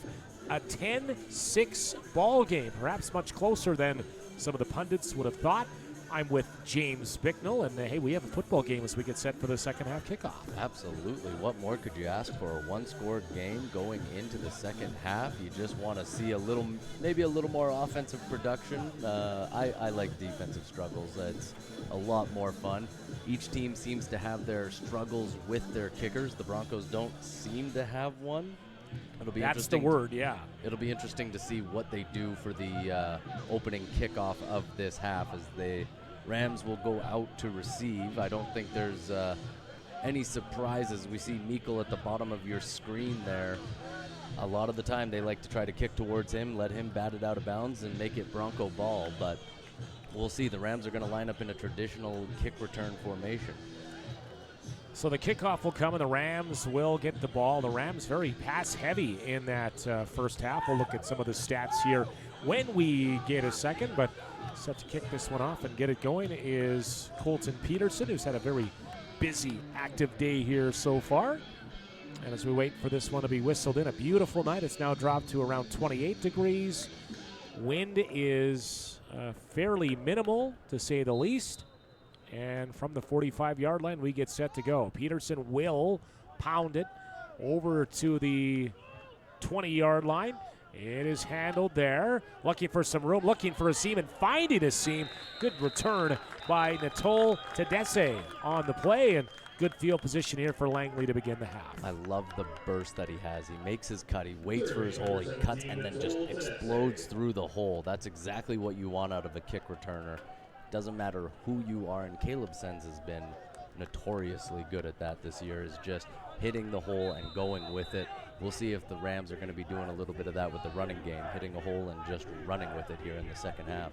Polena Hooper, quarterback, 9 for 14 passing in the first half, 215 yards and a touchdown. He will pass here. He'll screen it out, but he was looking for Terrell Jones, and that was not accurate. Jones catching 2 balls for 86 yards in the first half. Little miscommunication there. It looked like Isaac Madity of the Broncos had the most clear shot to get at that ball, which looked like the receiver took the route just a little deeper than Hooper expected, or Hooper didn't get fully prepared for stepping into that throw. I'm not 100% sure which it was, but it'll be 2nd and 10. Back to pass. Hooper well protected. Lots of time. Throws it. Has a man and more. It is caught and now inside the 40 to the 40-yard line. And that is a catch and run play. Isaiah Edwards, he's been busy. He'll have another one. You got to give Hooper full credit on this, as this is a long developing play. The Broncos are in zone. No one goes with the receiver there, and he's just wide open once he gets to the end of that route. So Hooper does a good job staying in the pocket and hitting his man in stride. Big game, and it's important here for the Broncos to try to keep Langley from scoring here and keep this a one-score game for as long as they can. They will hand it off this time. It's Ellie up the middle, fighting forward. Big push by the 35-yard line, but that's Reggie Ellie on the carry on first down. Ellie, I don't think, followed his block very well on there. Just they ran a little counter gap action. I mean, not counter gap, just a little trap. Just quick inside guard pull, and he just went to where the guard vacated. It was interesting to see. That's basically where defenders are going to be filling, because there's no O-lineman there, so maybe would have been a bigger play had he followed the guard who pulled on that play. Gain of 4 from Ellie, and it's 2nd and 6. Hooper rolls to his right, looks, trying to take off here. He will throw it back toward the middle of the field. Has a man, it's caught inside the 5-yard line. What a ball. What a reception. One of those don't try this at home kids, but he gets it done, and they're going to say it's complete or incomplete. Broncos are trying to say he didn't catch the ball. I think he did. No, he absolutely caught that ball. I got to say, this is the Patrick Mahomification yes. of football, and I hate it. He is throwing across his body into the middle of the field. If Keegan Curtis is at the right depth on that play, that's a pick every single time. Unfortunately for the Broncos, you know, you're just in a bad spot. Fortunately for the Rams, your receiver comes down with the ball, and you are looking to score here. Just wait until you see what Patrick Mahomes did today. And up the middle, easy score. It's Reggie Ellie from the 3-yard line. And Langley has the first rushing touchdown of the day. And they score right out of the half. And they'll go up here to start this half with a very efficient drive to begin the third quarter. Boy, I really thought they were going to come out and just try pounding the rock, but they're really happy just throwing on this Bronco team. The Broncos aren't getting enough of a pass rush to make it that it's discouraging the passing game of the Rams. So you're going to have to start blitzing, but that's a double-edged sword. If you start blitzing, that means more open receivers.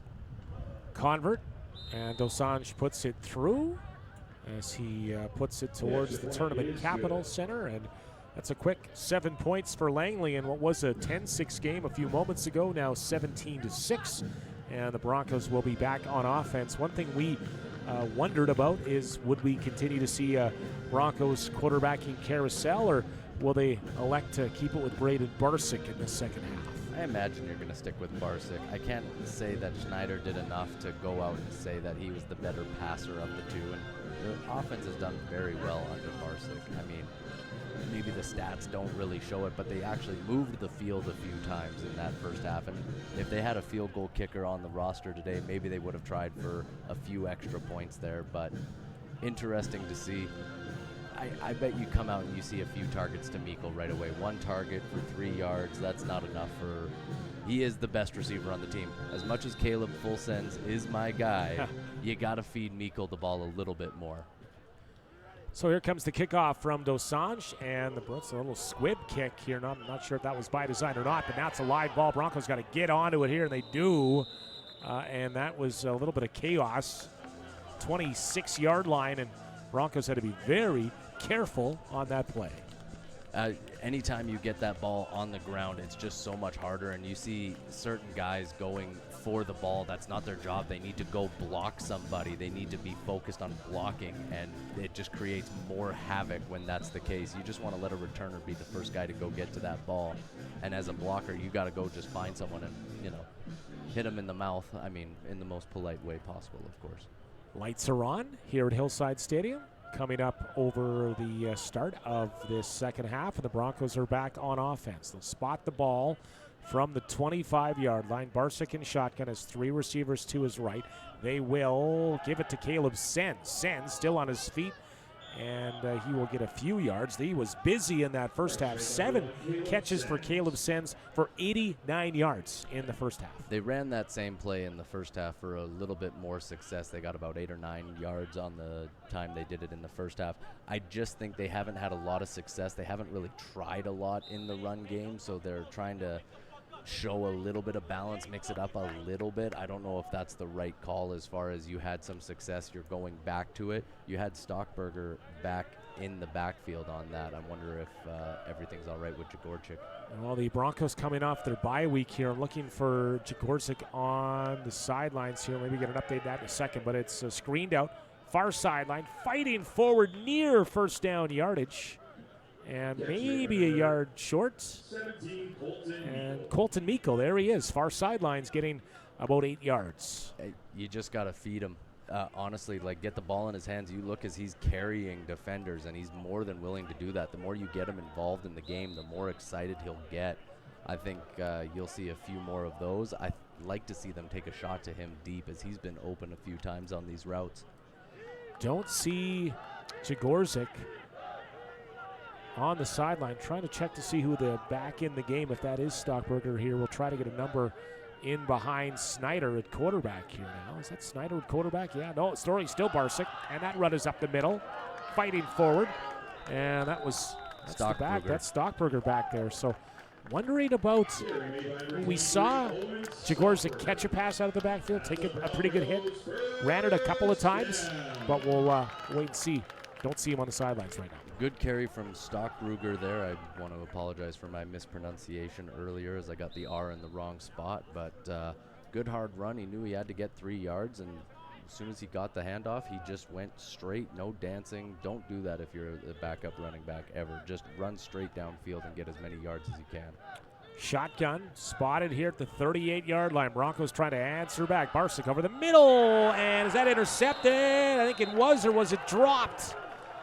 And I think it will be Sean Cullen on the interception, who read that play well and comes up with it, and Langley will take over. A tough call going for play action. You've run the ball once in this half to Stockbrugger. That first one was a pass to Caleb Sens on that little pitch. Play action is a wonderful tool, but you've got to be more like the Rams, where you're actually running the ball for success in order to get a linebacker to bite on it. Sure. And anytime you're throwing over the middle like that, you are throwing into traffic. So tough play there for the Broncos. Langley back on offense. They'll throw a quick pass out here, far sideline, and putting his head down, fighting forward is Terrell Jones. And Jones will get near a first down, give him 9 as he's a physical end to that play. He laid the lumber on that at the very end. Just you get a little momentum going as an offensive player, and you don't mind just lowering the shoulder a little bit. That was a heck of a way to finish that run. Isaac Madity, a hard tackle or a force out of bounds, and it will be 2nd and 1. And Langley trying to get this running game going. Again, they're averaging enough per carry, and they've mixed it up here with the passing game a little bit. They'll now keep the quarterback keeping the ball, and there's lots of room here for Hooper. Hooper still on his feet inside the 10-yard line. Quarterback keeper all the way, and you know, this was flag football. He would have had the same game. So I'm going to have to go back to it, unfortunately, for Cole Mallow. He is not holding his water at all. He is trying to pursue so hard on the backside, and his offensive tackle on that play even pulled. So I understand the need, the desire as a defensive end to run down the line and chase your pulling lineman. But Hooper's shown that he's willing to run. 1st and goal. This is a give to the back, and Jones will push forward. And there's 2 Joneses. That's Bruce Jones, the running back, who had 6 carries for 56 yards in the first half and now has them inside the 5. Just quickly going back to that previous play, if you don't hold your water against a quarterback who's just reading you, his entire game has been, I'm going to read 72 of the Broncos, and every time he's crashed down, he's had a big gain on the ground with his legs. So if you're the Broncos, you got to get someone in there who will hold their water. 2nd and goal, and again it is Jones fighting forward, waiting for the signal. We see a touchdown. Jones is in, and Langley has scored on their first 2 possessions to begin the second half, and what was a close game at the half now jumps to 23-6 here for Langley. Tough start for the Broncos. I don't know how to feel after that pick. Langley came down real quick, a couple of big run plays, and your defense is just showing that attitude issue that we were kind of talking about at the end of the first half, just hands on hips and heads down. You've got to get an emotional leader out there that's just trying to fire the guys up. Your best defensive player is Keegan Curtis, but he's not the emotional leader of that team. Who's the guy who's going to step up and really get the team going emotionally? It was Avery Dunster, but he's now on the sideline as a coach. Make a good point. Late in the half, the first half, we saw a couple of long runs by Langley, and you know, for that moment there, it was almost like there was a bit of a shift here as far as how the Broncos were playing D, and that's carried over into this half. They've given up a couple of scores, and now, like you said, need to find some sort of an answer or a spark here, or this game could get out of hand. Offensively, it was a bad pass. Those happen. You know, I'm going to lean towards blaming the play call, as you can't run play action. You haven't run the ball at all. You cannot be doing these little, we're going to move the linebackers up by trying to hold this little carry. You haven't done it at all. You're not going to get away with that. But defensively, there's got to be that one guy on the team. I don't know who it is. Like, every team has their one soul that is the team, and you don't necessarily know as a fan who it is. Who is that guy that you can put out on that defense right now for the Broncos to just get everyone's energy from that 0 that it seems to be at right now up to a 12? Again, another little short kickoff. It'll be fielded around the 36-yard line. Quick knee by the special teams player. Looked like that was, who do we got down there? That was Lucas Patterson. So Patterson says, no, I'm just going to take a knee. 36-yard line is where the Broncos will scrimmage from. Great job by Patterson there. Earlier I was talking where they did the squib kick. The one player for the Broncos turned around and tried to get the ball. That's not his job. Patterson is on the furthest outside guy. With the ball being that far to the sideline, that is his job, to fall on the ball. So a good job by him. So the Broncos go to work here on offense, and it again is Braden Barsick at quarterback, now down 3 scores in this game. Barsick, shotgun. He will hand it off, and not a lot of room. As soon as it was handled, there was a quick tackle, and that's Stockberger again. So I would think that Cam Jagorsik is out of this game. I would imagine so. I'm just floored by that play call, uninspired. You've just given up 2 touchdowns, and now you're just going to go a little halfback dive up the middle. I mean, you need to show a little creativity, a little spunk, a little heart, something. I mean, halfback dive up the middle is not trying to get yourself back into this game. Lost about 2 yards as well, so tackle for loss. And the Broncos here in 2nd and long. Barsick airs it out here, looking for Caleb Sands, and nearly intercepted. I think the best shot at that ball was the defender on the far sidelines for Langley. It's a long ways away from our broadcast location. Maybe in the replay we can see trying to get up, make that play. And good effort by Keyshawn Beswick. It'll be 3rd down. He really looked like he had that ball in his hand and just held it while he was flying through the air and just unable to reel it in. Good coverage. Not the best throw from Barsick there. I understand the concept of what he's trying to do, but, you know, Sens was flattening that route way more than he was throwing deep. Punted. It'll bounce near the 50, take a turn toward the sideline, and now it's handled, and not much room at all. How about the Kamloops Broncos have yet to take a penalty in this game, and that's pretty rare for junior football. In the first half, Langley just 6 penalties for 60 yards, but the Broncos maybe need to play a little bit more aggressive, and maybe that's a sign. Oh, just wait. I just cursed it. No yards, perhaps. Looks like there's a flag in the far sidelines. Broadcast curse strikes here in the 3rd quarter. Retroactively to boot, they went most of the play without seeing that flag. That's right. They heard they're talking about it on the air right now. Let's throw a flag. But I think subconsciously I was thinking in my head it was going to be no yards, so then I used that penalty stat, right? I was already alerting that that could have been a flag. So here we go, and Langley's back on offense. Hooper, again, all sorts of time. Over the middle, caught in room to run. Terrell Jones tackled inside the 40, but that was well-timed and well executed. Now the Broncos sent a blitz. We had talked about sending a blitz, but again, that's going to leave it a little more open, and they've got a bunch of passengers in the back of this Broncos secondary right now. Not a lot of guys that are interested in driving the bus, and a lot of guys that want some action. They're kind of just on the sidelines, and if you're Langley, you may as well just keep throwing the ball and having some fun, get those passing yards up.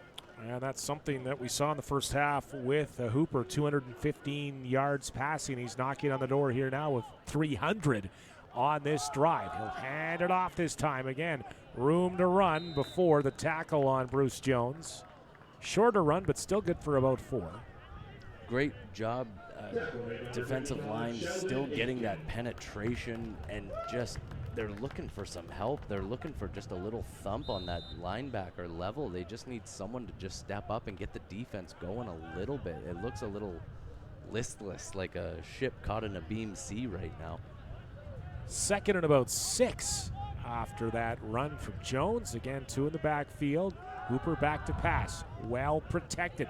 Very well protected. Now the pressure comes, and he's sacked.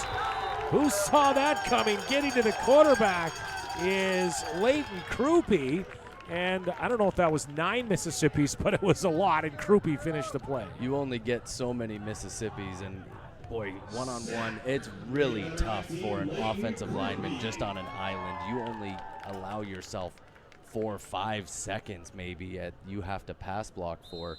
And he just held on to that ball forever, but that's what happens when you get that confidence that you've completed enough passes you think that you're going to have all day forever. Sets up 3rd and a mile, and they're not looking to punt. No, it would have been about a 49-yarder. That would have been a long one, but it's 3rd and 15. Hooper rolls to his left, throws, has a receiver. It's caught for a 1st down and more. And Kai Ronsley comes up with it. He was wide open on third down. Just unbelievable play call there. So they've got the wide receiver clearing out, going deep, and then there's just no man who's sticking with the underneath route. He's wide open. They're just running to the yardstick on that play. Like, you got to have someone anywhere near that yardstick. He's wide open on that. Great call by the Rams.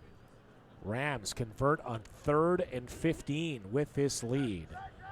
Shotgun handed off here, looking for a bit of room on the right sideline to Desi, and he's tackled. And in on the tackle, that included Cole Mallow. Talked about him a couple of times. He makes the tackle. Let's give him some credit here. He did a great job getting to the outside, not allowing the guy to get beyond him. He's the defensive end. No one is supposed to get outside of him. He did a good job of making that tackle. So let's give credit to where credit is due. Unfortunately, it is a little bit about 7 yards downfield. Not exactly where you would like it to be made, but again, good job making that play. All right, James says 7 yards, brings up 2nd and 3. And Hooper in the shotgun. 3 receivers to his left, but he'll look to his right. Again, protected, throws it, and that was a little bit of a sticky throw and might have hit his lineman in the back of the head. It's 3rd down, and do you kick the field goal here, or you just keep on offense here for Langley? I think if you're the Rams, you want to put your foot down on the Broncos' throat here. I think you want to go for it. The Broncos' defense hasn't showed you any signs of stopping. The only thing they have to be concerned about is Mount Matumbo in the middle of the end zone there. 13th man who knocked down a touchdown attempt on a 3rd down gamble in the first half. And again, acting as a safety there deep at the goal line. 3rd and 3, a second 3rd down gamble on this drive over the middle and incomplete. And again, it was into the, as you call it, the Mutombo upright there. And that was maybe some footsteps from the upright providing coverage. And that's dropped and it's turned over. That receiver was wide open and he almost looked surprised like the ball was coming to him. Maybe he heard the footsteps that you were talking about, but I got to be honest. There's absolutely no excuse for not coming down with that ball. This game should be basically well out of hand for the Rams as of that play. This is your chance if you're the Broncos. You have new life. You need to march the field. You don't have to get a touchdown on this play or on this drive. You can still keep it close. You have to flip the field. That was Javen Jagpal. Hate to say the name with that looked like an auto 6 receiving. Here, Sens brings down another one. That gets the folks upstairs here excited. That's across the 40-yard line. And Caleb Sens is well over 100 yards receiving here tonight in this game. And it looks like we've got a quarterback who was in there that was Clark Schneider. It looks like he took a shot, so they're going to have to go back to Barsick at quarterback. I didn't know that they had done a quarterback switch. That's brand new, and yeah, he did get popped as we see in the replay. He let it go, and he's being looked at now inside the 5-yard line. Caleb Sens with another spectacular grab over the middle. Coming into this game receiving, Sens ranks 7th in the BCFC. 250 yards coming in. Mikkel, his counterpart, was ranked 8th, but Sens will add to his numbers. He's well over 100 yards now. Good to see quarterback back up. Snyder, who took that pop, he looks to be okay, but as you mentioned, Barsick will come back in the game. He got popped there pretty good, but boy, he laid down. He got a little bit of a spark for the offense. You know, you're out of the shadow of your own end zone. You're closer to midfield. Great play by him. Interesting to see if he'll get back in maybe a little later in this game, but I didn't think Barsick had been playing that bad so far. Interesting to see that they've got quite the short hook out there on their quarterbacks. Just needed a change of pace, maybe perhaps offensively. Here is Barsick again. He'll complete that one outside the stripe, and it's good for about 6 or 7 yards on the reception. And here's a quick look at the replay, but decent yards on first down. Is that Jeeves again? He's been very busy. And give him 6. Hard to see the numbers, but a good call. I think that is Jeeves. Yeah. Active, and you'll take that on first down. Like, have these positive plays on first down. I would like to see Barsick maybe step into these throws a little bit more. The ball's coming out a little wobbly. Let's get a little more forward momentum for him as he's making these plays. Snyder's back in already, just like that. Is that let's see. Trying to see the quarterback here. It's tough for the broadcasters, and the quarterback keeps changing. That is Barsick, excuse me. He'll catch, throw one over. That's close to a first down yardage again. As again, that's brought in by Colton Peterson. He's paid the price a few times. He'll be just short though. Call it 3rd and 1. And they're going to have to go for it here before this second half slips away from them entirely. I think it was Ty Holmes that got that first one. It looks like he's the one wearing the long sleeves. I think he was the one who brought that pass in. Okay, let's first give and 10. But Ty it looks like a shout out. Yeah. It looks like they gave him the first down, so great job by Peterson to pick up the first down. And this offense is marching now, which is what you need to see, but they got to keep getting it further into Ram territory if they want to call this a successful drive. Meikle at the bottom of your screen now in one-on-one coverage, and they'll hand it off. A little bit of room here near midfield. And that's Stockbrugger here getting the bulk of the carries in this second half, and he will be across midfield. And give him 5. And that's the time you do a run play, is after you get a few first downs. You get the defense on its heels, and Stockbrugger does a good job. I would like to see him finish the run by cutting up a little bit more. Like, he's a runner. He sees the tackler coming. Let's make the cut into the defender. But good job, great carry. And again, 4 or 5 yards on first down. It's everything that you could ask if you're the Broncos offense. From the shotgun, second and call it 6. Sens on the handoff here, trying to turn the corner, and he'll get a few. Not enough for a first down, but again, 3-down territory for the Broncos on a tackle here in front of the sidelines of the Bronco bench. Yeah, absolutely. I think you're going to have to go for it. And now this one is a running play because he did hand it off. Yes. You know, these little semantics to the game as far as the stats is concerned, but He got to the outside. Excuse me, just not a lot of room to cut up there. So 3rd, and let's call it 3rd and 4. Right in front of our broadcast location here, Hillside Stadium, as dusk sets in. Beautiful night for football. Shotgun, Barsick, 3rd down gamble, gets some blocks, throws it up, and that's interception. Stepped in front of that one again, and that is Dean Murrins, and Murrins is still going. Murrins to the 25, the 20, the 5, and he'll score. Murrins pick 6 for the Langley Rams, and they've opened up a big lead now in this 3rd quarter. Hey, you got to give full credit to a guy who goes up and gets the ball like that. Just a bit of a broken play, timing a little bit off for Barsick as he gets hit at the end. He's looking at Meikle. Meikle's just locked down on that side of the field, and no one's able to get close to him as he returns that. Great job by all the other defenders making the blocks. Just an unfortunate turn of events if you're a Bronco fan, and if you're the Rams fan, you can pretty much put this one to bed as we are at the end of the 3rd quarter. I don't see the Broncos offense coming out to get 3 or 4 quick touchdowns in the 4th quarter here. For sake of our viewers, we'll say it's a very close game, and to stay tuned with us here for that 4th quarter, despite what my color man just said. It could go down to the wire. You're fascinated with our opinions and how we want to call the game. That's what they stick around for, That's John. right. That's right. Yes, that's right. Convert's good, by the way, Dosanjh, and that makes it 31-6. And out of town, we had one final from earlier today. West Shore goes into Chilliwack and beats the Valley Huskers 42-24. A couple of good football teams. There is, you know what? There is just a big mash of teams on top of the BCFC standings. This is really anyone's ball game here at this point of the season. You know, last year West Shore and Okanagan definitely separated themselves, but this year it's too close to call. The Okanagan Sun have played a lot of close games and particularly a lot of close first halves, but good teams always find a way to win. And so, you know, these blowout games don't really indicate who's really good and who's really bad. It's when you start seeing these teams play each other that you start seeing the separation amongst the top level in the BCFC. So I'll be excited for the Okanagan Sun going out. I really want to see the VI Raiders with that Wyoming quarterback and see what they've got. Like, they looked really good against the Broncos. Sadler Smith, was it? Yeah, I believe it was Sadler Smith. Yeah, their only win, VI's only win, was here this year, and they're 1-3 going into action this week, and they're in a bye week this week. Is a game going on right now in Kelowna. Okanagan at 4-0 is taking on Prince George. And here's a kickoff. Again, a bit of a squib. They've done that a few times. Live ball handled by Peterson, who bobbles it, but then gets on it at the 29-yard line as we see a drone get into our shot. We're not sure if that's the Canadian women's soccer coaches operating that drone, but it'll be a Broncos first down. Boy, if it is, they need to start giving some tips to this Bronco defense as they're having a bit of a hard time covering the Rams. But offensively, you need to go out there, forget the mistake that just happened. It looks like Snyder's going to go back in at quarterback, so that injury couldn't have been too bad. We saw with his first pass play, and I'm imagining they're going to come out and throw the ball down towards Meikle here on the near sideline.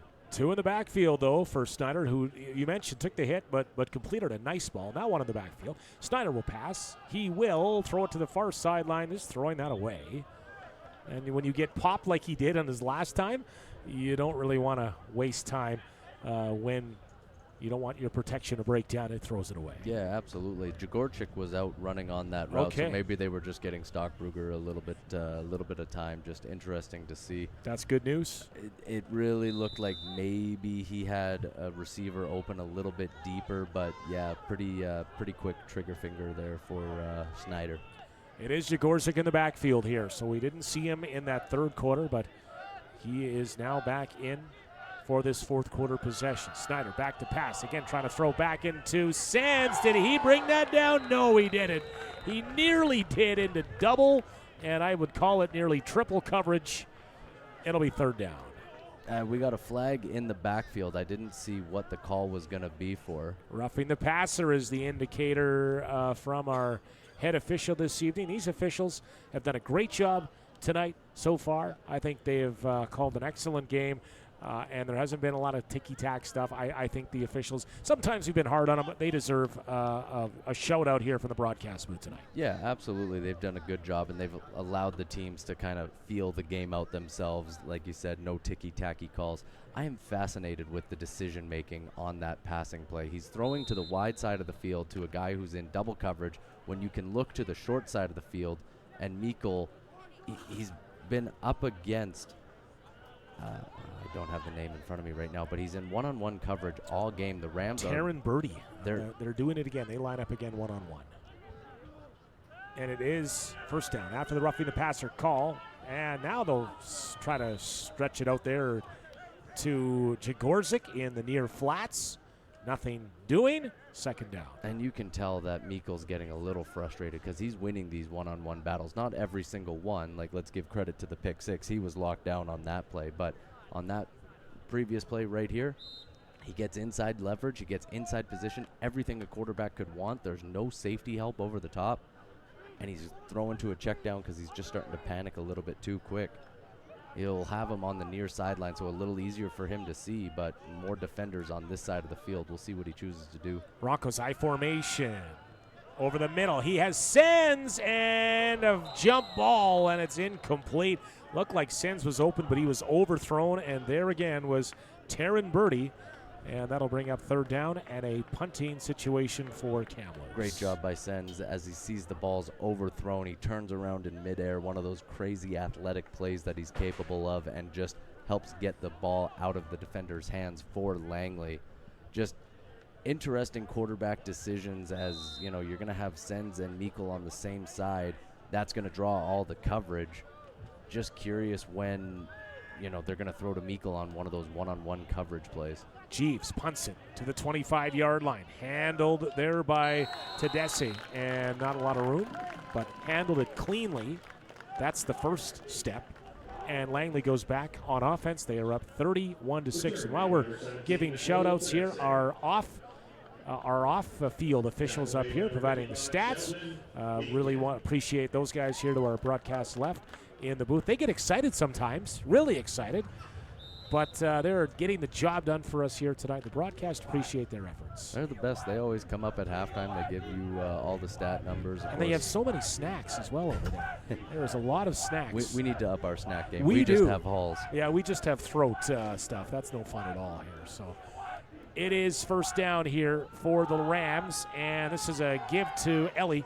Reggie Ellie fighting forward. He's hard to bring down. He'll have about 8 before he's tackled, and it looks like one of the Broncos has gone down with injury, but limping his way to the sidelines is Isaac Mannity. This is one of the more dangerous times for a defense, especially without an emotional leader, is a power running football team has a big lead, they are going to start running the ball on you, and you've got to find this gear. Even though you're down 4 touchdowns right now, you've got to find a way to tackle the big man, or else you are just going to get thumped yourself. You want to be the hammer or the anvil. Good point. And let's see what the Broncos can do defensively here. They will hand off again up the middle. Ellie, tough yards, should have the first down. After getting 9 on the first down, he'll get a couple more, and that will move the chains. And Hunter Norman is in at quarterback for the Rams, and Thank so you. they are going to be handing the ball off a little bit more just to ease him into the game. But on fresh set of downs, they may let him throw a little bit as he's having some success, or as they've had a lot of success in the passing game, but they've had a lot of success with the run game the last couple of plays, so maybe a play action to warm him up. So quarterback Hunter Norman, thanks, good eyes on that. He is now at center. He'll try his first pass. He'll look to his right, throws it at double coverage, and a flag comes up at the end of the play. And did the quarterback take a shot? No, it's going to be against Langley here. A little holding call against the offensive line there. You had a first down with 2 carries. Why not give him a little play action, try to loosen up the coverage a little bit for the guy? But I understand, you want to get the backup as many reps as you can get him in this game. If he comes in and throws a pick, though, I'd be fascinated to see how long he stays in, especially if it's a pick 6. I mean, the score is out of reach. However, you're always a pick 6 away from making it a little bit more interesting. The Broncos need something, a quick strike, something like that. But it is Langley on offense, and after the penalty, it is 2nd and 10. They will hand off. Lots of room here for Ellie. Ellie still on his feet. Reggie Ellie down to the 20. Angled, still on his feet inside the 5-yard line before he's eventually brought down. Broncos trying to make the tackle. Aiden Quang had a shot. Couldn't quite wrestle him down, and Ellie is a big gain, his biggest of the game.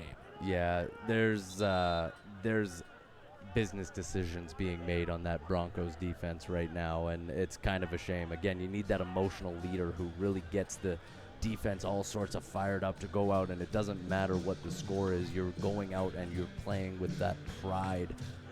And the big man goes running down the tracks, and no one got in the way of the freight train. They were all trying to tackle him from the side and trip up his feet, and he's going to do a little walk to his own sideline, as I'm sure the boys over there will greet him gladly after that monster run where no one looked like they wanted a piece of him. Ellie already has a 75-yard run this season, and that would, if we can get the numbers on that, that would rival a 75-yard run. 65 yards, thanks to our staff up here. So a couple of big runs for Ellie, and now he has the long walk across the field to the sidelines. Brings up 1st and goal. Yeah, you got to have someone step up into that hole and make that play, but we'll see what they elect to do here on the 1-yard line. Norman will hand off forward toward the goal line, and they will give him the late touchdown as the official comes in to signal touchdown, and that is converted by Jones. Looked like he was wrapped up with that ball just breaking the plane, and the call comes in, and Langley puts 6 more up. You had a couple of defenders there in the hole that time, but when he goes forward, it doesn't make a difference. You got to be able to meet him in the hole and send him backwards. This Broncos defense looks like they've had their back broken, and just spirit has run right out of them. They need to find some sort of new life to just get back into this game. Convert attempt, and Dosanjh entered the game 8 for 8 in converts, and he's been busy. Also handling some of their kickoff duties. And he'll attempt here to put this game further out of reach. And the Rams in good shape to try to improve to 3-1 in the BCFC standings. The Broncos coming off a bye week, and usually, maybe in the course of that you get some guys healthy and you're maybe a little bit more prepared to play both defensively and on the offensive side of the ball. We saw that, I think, in the first half. It was a 10-6 game at the half, but we just seen things unravel here in the second half. Yeah, they were playing with a tight end. They had a couple of wrinkles offensively, you know, and it was something they could come back to. And, you know, you'd like to see just another wrinkle. You'd like to see the defense maybe blitzing a little bit extra, maybe, you know, whatever spark that they can get out of that. But they had a very well-fought first half. They just came out absolutely flat in that third quarter and just gave the ball up. Maybe they should have gone for that onside kick. Maybe Vanke's listening to me too much and needs to riverboat gamble a little bit more. Well, at this point, I'm not sure if the Broncos, maybe a chance for both teams here to get in some players, get some reps. As we get another squib quick. We've seen this now 4 straight times. This one's handled on a little sweetheart hop, bouncing up to A.J. Killam. And A.J. makes the play and gets near the 40, call it the 45-yard line. And what's the strategy there? Why has Langley done that little squibber 4 times in a row? You have no interest in kicking to Caleb Sens. They had done a good job throughout the game so far, kicking off to him and not allowing any big returns. But, you know, maybe they're just working on a different aspect of their game now. Maybe they want to keep it out of Caleb Sens' hands. It's not really an onside. Maybe you're just trying to see how the Bronco returners are handling the ball, and it's interesting to say the least. Well, Caleb Sens, we mentioned, was the special teams player of the week 2 weeks ago before the Broncos bye week. And quarterback now, it is Amaris Dillon. Amaris Dillon, he'll throw it up, has a receiver! And the receiver was wide open, but didn't really extend to go get that one. I thought that Austin Seathan had a really good shot at catching that one. Boy, he beat the coverage, was inside, over the top. Amaris Dillon, interesting. He had a very tough week 2 weeks ago, and I guess Vanke's ready to give him another shot after a couple of weeks of practice. Pretty good ball he threw there, but just out of the reach of Seathan. You're right, Dillon handled the snaps poorly a couple of weeks ago, including one on 1st and goal. He's been the short yardage quarterback. He's from the United Kingdom. It's a long ways here to take this snap here now from the 45-yard line on 2nd down. Again, new cadence for a quarterback. Dillon again, he'll be flushed, and he has running room to go across the 50, and then he's wrapped up with a good tackle. It looked like that there was going to be more room, but Ethan Gino able to make the play. Kind of a silly tackle celebration after you allow a guy to get 8 yards. I'm fascinated by that. I don't mind guys celebrating a tackle, but like you're celebrating a tackle for a loss, a sack, or stopping them on 3rd down. You stopped them short of the line to gain on 2nd and 10. I don't know. That was a little cheesy in my books, but hey, Amaris Dillon, good job on the carry to get some positive yards. Here's a chance on 3rd down. What's the play call here? What's it going to be? 3rd and about 3. Ball snap. And up the middle, fighting forward near the 1st down yardage. I think forward progress will get him the 1st down. The spot is right at the 55-yard line. Yeah, I'm sitting on the 55-yard line, and I saw the ball carrier get there. So you're the command center up here today. Yeah, you don't want that job. Play. Okay? No, absolutely You don't not. want the command center job. I think people already have a tough time with my opinions, let alone what I'm going to say about what happened on the play. But good job by Amaris Dillon. It's a read option play. He holds with it all the way to the very end and then gives it to the running back, who does a great job of picking up the 1st down. We'll see how he does with the rest of this drive, but so far he's definitely looking better than he did 2 weeks ago, so that's a good sign. Operating out of the shotgun here at midfield. The Broncos had 1 offensive touchdown, went for the 2-point convert and could not get it done, and now trying to get into the territory of Langley, and they will hand it off. That play was not executed well. New running back in, that's Tanner Laces. Haven't seen a lot of carries out of Tanner, but this one will be a TFL, tackle for a loss of about 5. I am just fascinated with what is going on in the offensive coordinator's mind for the Broncos. Like, Meikle is just totally out of this game, and for no reason other than I don't know if they're just not designing plays to him. He's on the near sideline with all the fans there. You're in a blowout. It's 1st and 10. Why not just go? They're showing you it's one-on-one coverage. Tell him to go beat his man and to have fun. But they seem more content to just run the ball with a backup running back and a backup quarterback. I'm fascinated by it. He's one-on-one here with Taryn Birdie at the top of the screen, and it is 2nd and 15. Oh, like a short completion. It's caught, and some of the fans below us love that as Austin Seathan brings in the catch. He'll get back to the original line of scrimmage, just shy of it. It's 3rd and 10. I'm curious why the Broncos are going for it here. I mean, I guess the clock's running. You don't want to punt and give the ball back, but they're definitely lined up on the Rams side to return the punt, but the Broncos are going for it. They haven't indicated. They have an extra deep safety look here, I guess. And now realizing that the defender gets back into the play, trying to get a number on that, but I think that's Barty. And we get set here for 3rd and 10. Here's your riverboat gambling. Amory's Dillon back to pass. Pumps now, throws into a sea of bodies, and it acts like a good punt. It'll go as an interception for Keyshawn Beswick, but that turns out to be a pretty good punt for Amory's Dillon in the end. Great punt for Amory's Dillon. A very frustrating night for Colton Meikle, who's just... Have you been watching the body language? What have you seen? You know, his body language has been fine. He's been a really good team player. You can tell that he's getting frustrated, but he's not making these big over-the-top motions. You know, he's not a wide receiver diva, so full credit for him on that. But there are other plays where he is so much more open, and then on 3rd and 10, you've telegraphed exactly what you're going to do. You're putting him in these no-win situations. It's a tough night for him, and I really feel for the guy. 2 catches for what we have about 11 yards unofficially for Meikle tonight. And Langley's back on offense. And again, it is quarterback Hunter Norman. And handoff. That'll be good for at least 7. That's Jaden Sack back in the game. Sack has received the 3rd most carries behind Ellie Jones this season, and he'll get a carry. Give him 9.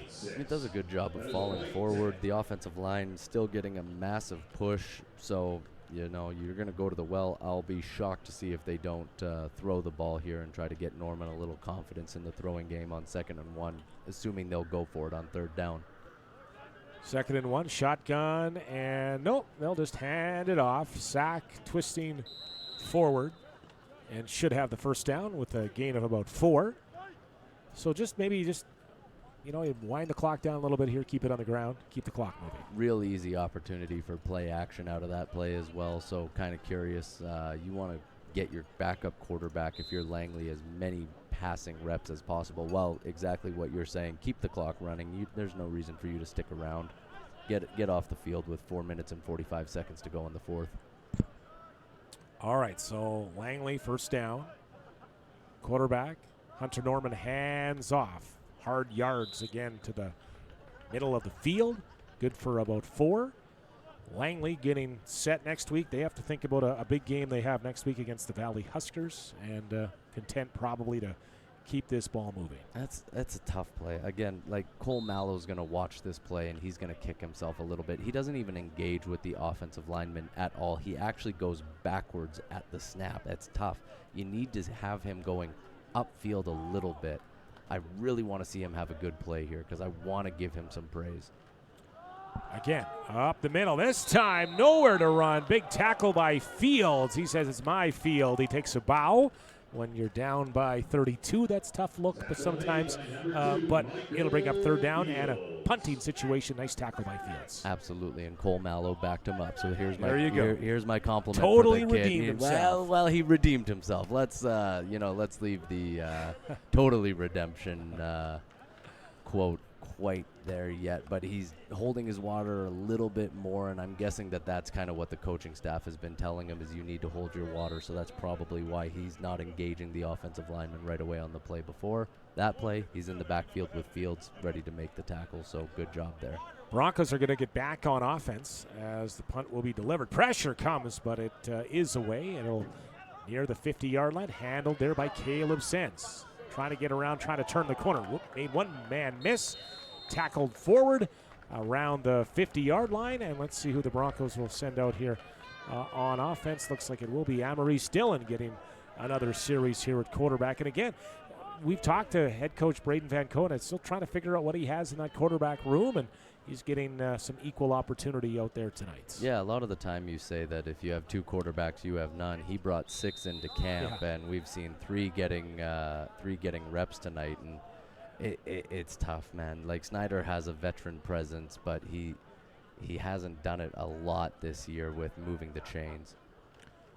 They will hand off up the middle. Decent yards here. Stockbrugger pushing forward. Give him a first down.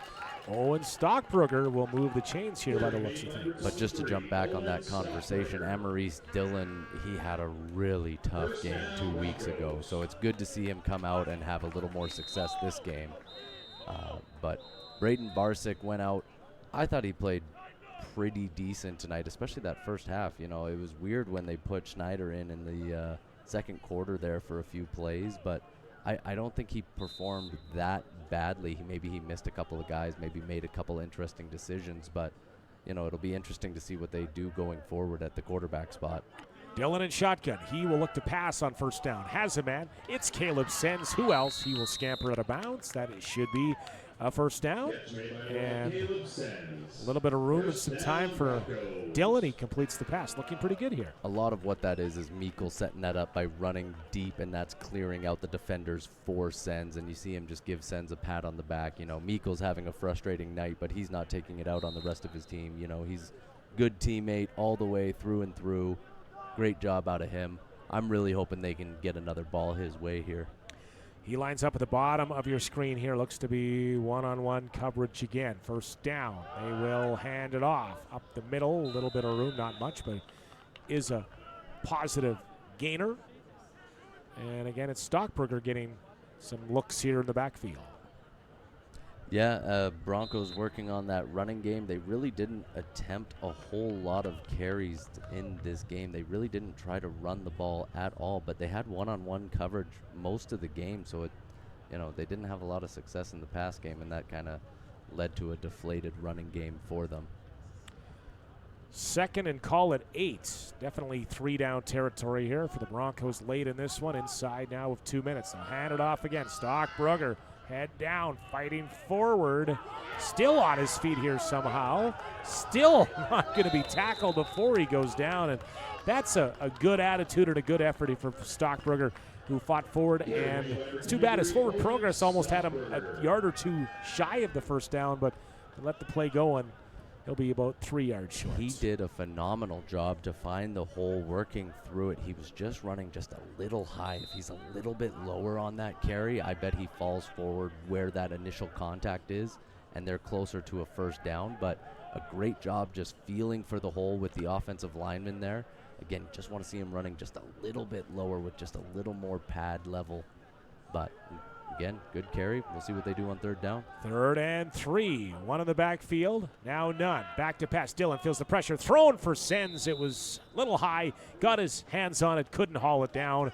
And that'll be a turnover on downs. And Langley will go back on offense here with just 1:25 to go here in this football game. Yeah, probably a couple carries and try to take some knees here if you're the Rams. But one-on-one coverage with Meikle down at the bottom of your screen. You can't ask for anything more. Meikle having a few words with the sideline official. Just one of those nights for the poor guy, you know. You can't get any calls, can't get any balls thrown your way. And even though it's one-on-one coverage, quarterbacks just felt a little quick in the pocket and maybe didn't want to, you know, look to the sidelines for the throw. But it is what it is. The Rams came in and kicked butt in that third quarter there. That would be the big difference for sure. It is first down and a running play. Room to run. Still on his feet. And that's sack again, I believe, getting across the 50-yard line. And that was a big carry, not sack. Yeah, that was Bruce Jones getting another carry. Didn't see him in the last series, but big gain there for Jones, their top running back. Yeah, you know, there's a minute 15 to go in this fourth quarter. You'd like to see just a little more heart. Most of the starters are out there for the Broncos on defense. It's kind of a tough look. A couple of changes in the secondary maybe, but that front 7 is really their primary guys, so you'd like to see a little more heart and hustle. Again, the give will be to Jones, and this time he is wrestled down, and it's Fields in the middle, making the play, stopping that for about a gain of 3. Good job by Fields there, just wrestling him down. You know, not a hard tackle. If you're a running back, that's probably your favorite way to get tackled. You're not taking any kind of punishment, but you know, he only got 3 yards, so a great job by Fields, showing a little. Maybe he'll be the emotional leader. Maybe he's the guy going forward. I don't know. You gotta have one of those guys. You gotta see someone getting fired up here. Rams have won the second half by a score of 28-0 in this one. That's been a big difference. Again, it's Jones fighting forward, and he is tackled as he crosses midfield, getting his stick in there against Sheldon Aitken, who has been busy. 3rd down and about 4. And that's a much better tackle. The way they sent the running back backwards, or at least sideways, like that's a much better shtick there. Well done out of the Bronco defender. Might be the final play of the game. We'll wait and see on the clock management side of Langley. It is also a 3rd down, so they will take their time with this one as they look to improve to 3-1 and get set for another big game next week. And, well, that was not executed well. They'll call that on the procedure call. Working back 5 yards. And now it's back to 3rd and 9 here. For the Broncos, you come off your bye week, and now it's going to be very busy for you. You go to Prince George next Saturday, into Kelowna versus Okanagan here on the 31st. Then another bye week, and then it's home September 15th. Next home game, September 15th against the Valley Huskers. That's going to be a tough one, too. Another team who can really run the ball and try to overpower you. So you get a couple of weeks to try to get yourself right next week versus Prince George. Prince George, a very improved team. So if you're the Broncos, you're going for the Rivers Cup. You need to go up there and bring your A game. And hopefully this will be a little bit of a awakening for them. They do have some positives to come out of this game, but the quarterback question is still there for the Broncos. Ball is snapped, kept on the ground, trying to kill what's left of this clock, and it will. No 1 second hold this time from our friend, the timekeeper. He was wise to that, and that will do it for this football game. The Langley Rams over the Broncos 38-6. And again, you mentioned it. I think you hit the nail on the head. This game won and lost in that 3rd quarter tonight. Yeah, they had their opportunity. They really did a great job in that first half. They had a couple of opportunistic moments, but they got their touchdown.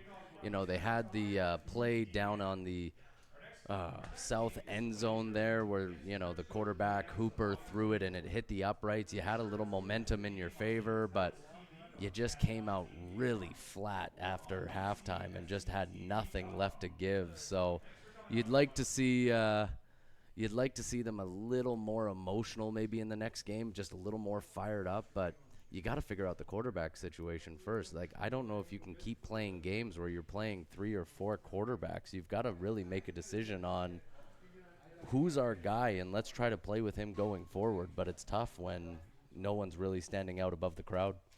Broncos drop to 0-4. Langley heads back over the Coquihalla with a victory here this evening from Kamloops, and that'll do it. James, we'll see you in a month's time here. Hey, can't wait, John. At Hillside Stadium. On behalf of TELUS Optic and BCFCTV.com, I'm John Keane. Good night from Kamloops.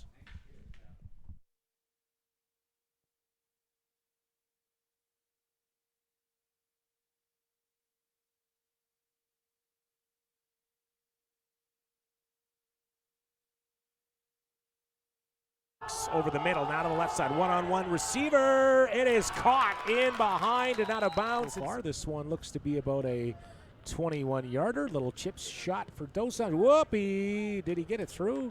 Yes, he did. Just inside that far. Call it still 2nd and 10. Jagorczyk in the backfield. Barczyk back to pass. He will air it out down far sideline, looking for Caleb Sens. Gets up and grabs it. What a catch by 2. On the Sens screen pass, it is 3rd and 12. Back to pass. Barczyk looks into the end zone, looking for Sens. Goes up. Did he bring it in? He did. Is he in the end zone? Touchdown. 2. On the Sens screen pass, it is 3rd and 12. Back to pass. Barczyk looks into the end zone, looking for Sens. Goes up. Did he bring it in? He did. Is he in the end zone? Touchdown. Plays here. Great replay by our crack crew in the truck. Got a crew of several. Wide open now. Touchdown. Again in behind. And it's 2nd and 6. Hooper rolls to his right, looks, trying to take off here. He will throw it back toward the middle of the field. Has a man, it's caught. Your receiver comes down with the ball, and you are looking to score here. Just wait until you see what Patrick Mahomes did today. And up the middle, easy score. It's Reggie from the 3. Hold their water. 2nd and goal, and again it is Jones fighting forward, waiting for the signal. Jagpaul, hate to say the name with that, looked like an auto 6 receiving. Here, Sens brings down another one. That gets the folks upstairs here excited. That's across the Jagpaul, hate to say the name with that, looked like an auto 6 receiving. Here, Sens brings down another one. That gets the folks upstairs here excited. That's across the shotgun. Barsick. 3rd down gamble, gets some blocks, throws it up, and that's interception. Stepped in front of that one again, and that is Dean Murrens, and Murrens is still going. Murrens to the 25, the 20, the 5, and he'll score. Murrens pick 6 for the Langley Rams. And it is Langley on offense, and after the penalty, it is 2nd and 10. They will hand off. Lots of room here for Ellie. Ellie still on his feet. Reggie Ellie down to the 20. Angled, still on his feet inside the 5-yard line before he's eventually brought down. Norman will hand off forward toward the goal line, and they will give him the late touchdown.